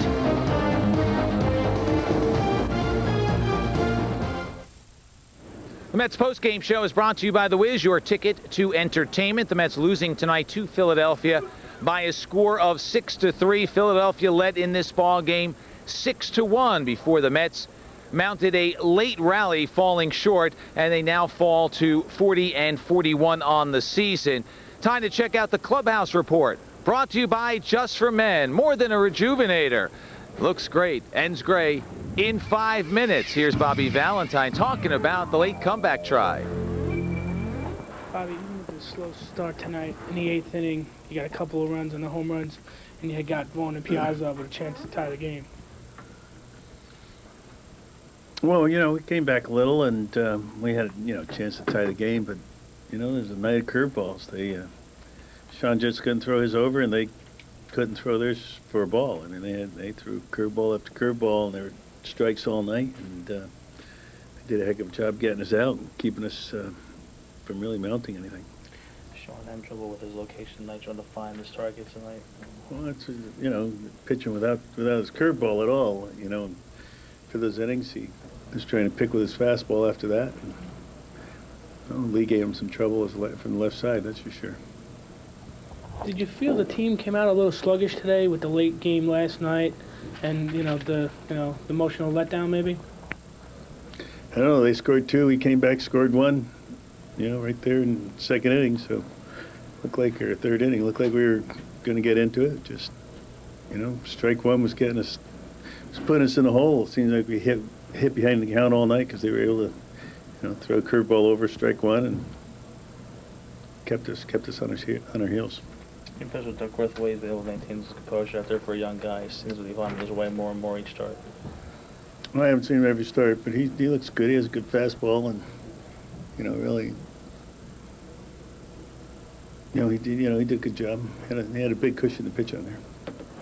Again, the clubhouse report presented by Just for Men. More than a hair color, it's the Rejuvenator. Ends gray in 5 minutes. Looks natural. So the Mets lose tonight's ball game, and Shawn Estes, as you heard Bobby Valentine talk, did not have his curveball going. Looked okay through the first 4 batters, got them all, and then it all started to fall apart in the 2nd inning. He gave up 2 runs there, got into the 3rd inning, and then the Mets just wound up finding themselves behind as he gave up 3 more runs. It was 5-1 at that point, and Shawn did not get out of the 4th inning as his record falls on the season to 3-6. We'll be back after this. The Mets postgame report is brought to you by The Wiz. Philadelphia wins 6-3. Shawn Estes suffers the loss. 3+ innings, did not get out of the 4th, gave up 8 hits and 6 runs. The record now 3-6, and Shawn Estes just did not have it tonight. And the Mets wind up on the short end of this evening's score. Here's what the Mets starting and losing pitcher had to say just a few moments ago, addressing the media in front of his locker. Struggled with pretty much everything tonight. We needed a big start tonight. I mean, we needed me to eat up some innings after last night's game and get back on the winning track. And I just didn't get the job done. It was terrible tonight. Tough trying to find a location out there for you. Was it tough trying to find kind of a rhythm out there? Was the heat a problem, or just one of those things just didn't have anything go from the get-go? Nothing went well from the get-go, pretty much, other than the 1st inning. The 1st inning was my best inning, and after that it was downhill. Did you have good stuff coming out of the bullpen tonight? I thought so, yeah. But I don't really put a lot of stock into how my bullpen goes before the game. But, yeah, I felt fine physically. How tough for stuff like starts like this one when just nothing seems to go right? Just how frustrating mentally or draining mentally can it be for you when it just you have to be fighting uphill? Well, it's no fun.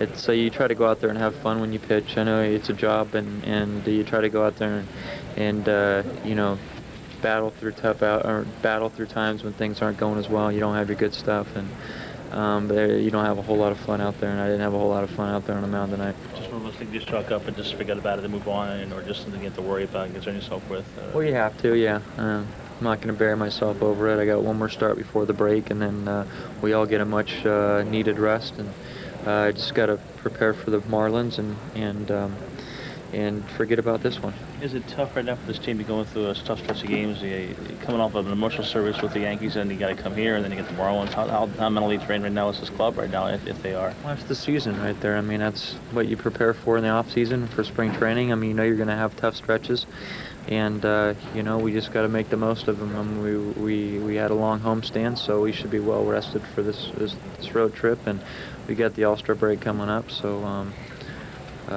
we need to finish strong before the break. Obviously, your curveball was real sharp in the bullpen, but except for the Abreu strikeout, it wasn't in the game at all. Was there any factor you could attribute that to? Or? I wish I could, because I would have been able to throw it better. Just searching for it all night, and even the ones I threw for strikes weren't my best curveball, so I lost it tonight. I lost my curveball tonight, and it makes it tough to pitch when you're out there with 2 pitches, and didn't really have my location of my fastball either. So when you don't have that, it's going to make for a long night. You need a lot of luck, and I didn't get any of that. So. And so the Mets lose game 1 of this 3-game series, which kicks off a 7-game road trip that will take the Mets to the All-Star break. And Philadelphia now just 2.5 games behind the Mets. The Mets in 4th, Philadelphia in 5th in the National League East. This series will continue tomorrow night. It'll be Pedro Estacio against Terry Adams. The Mets lose tonight by a score of 6-3. Brandon Duckworth the winner, Shawn Estes the loser. Tomorrow night, join us at 6:30 for Geico Mets on Deck on the MSG Network, and then Wednesday evening at the same time as this series comes to a conclusion with back-to-back games against the Phils. Al Troutwig on Angles will be joined by Mike Milbury at 11 o'clock. Milbury will update the Islanders situation as the free agent signing period begins in hockey. And speaking of free agent signing, the Rangers have signed former Devil Bobby Holik. You'll have that complete story coming up at 11:30 on the MSG Sports Desk, presented by Toyota. Included will be a wrap-up of tonight's game and the news on the Raul Mondesi trade to the New York Yankees. Coming up next, it's the best sports show, period. The All-Star Summer is underway. We'll see you tomorrow night.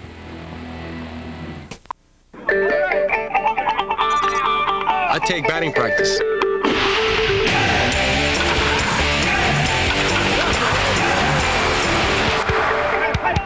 I take infield practice. I take Viagra. Ready to try Viagra for the first time? Ask your doctor if a free sample is right for you and visit Viagra.com for more information. Step up to the plate and make an appointment to see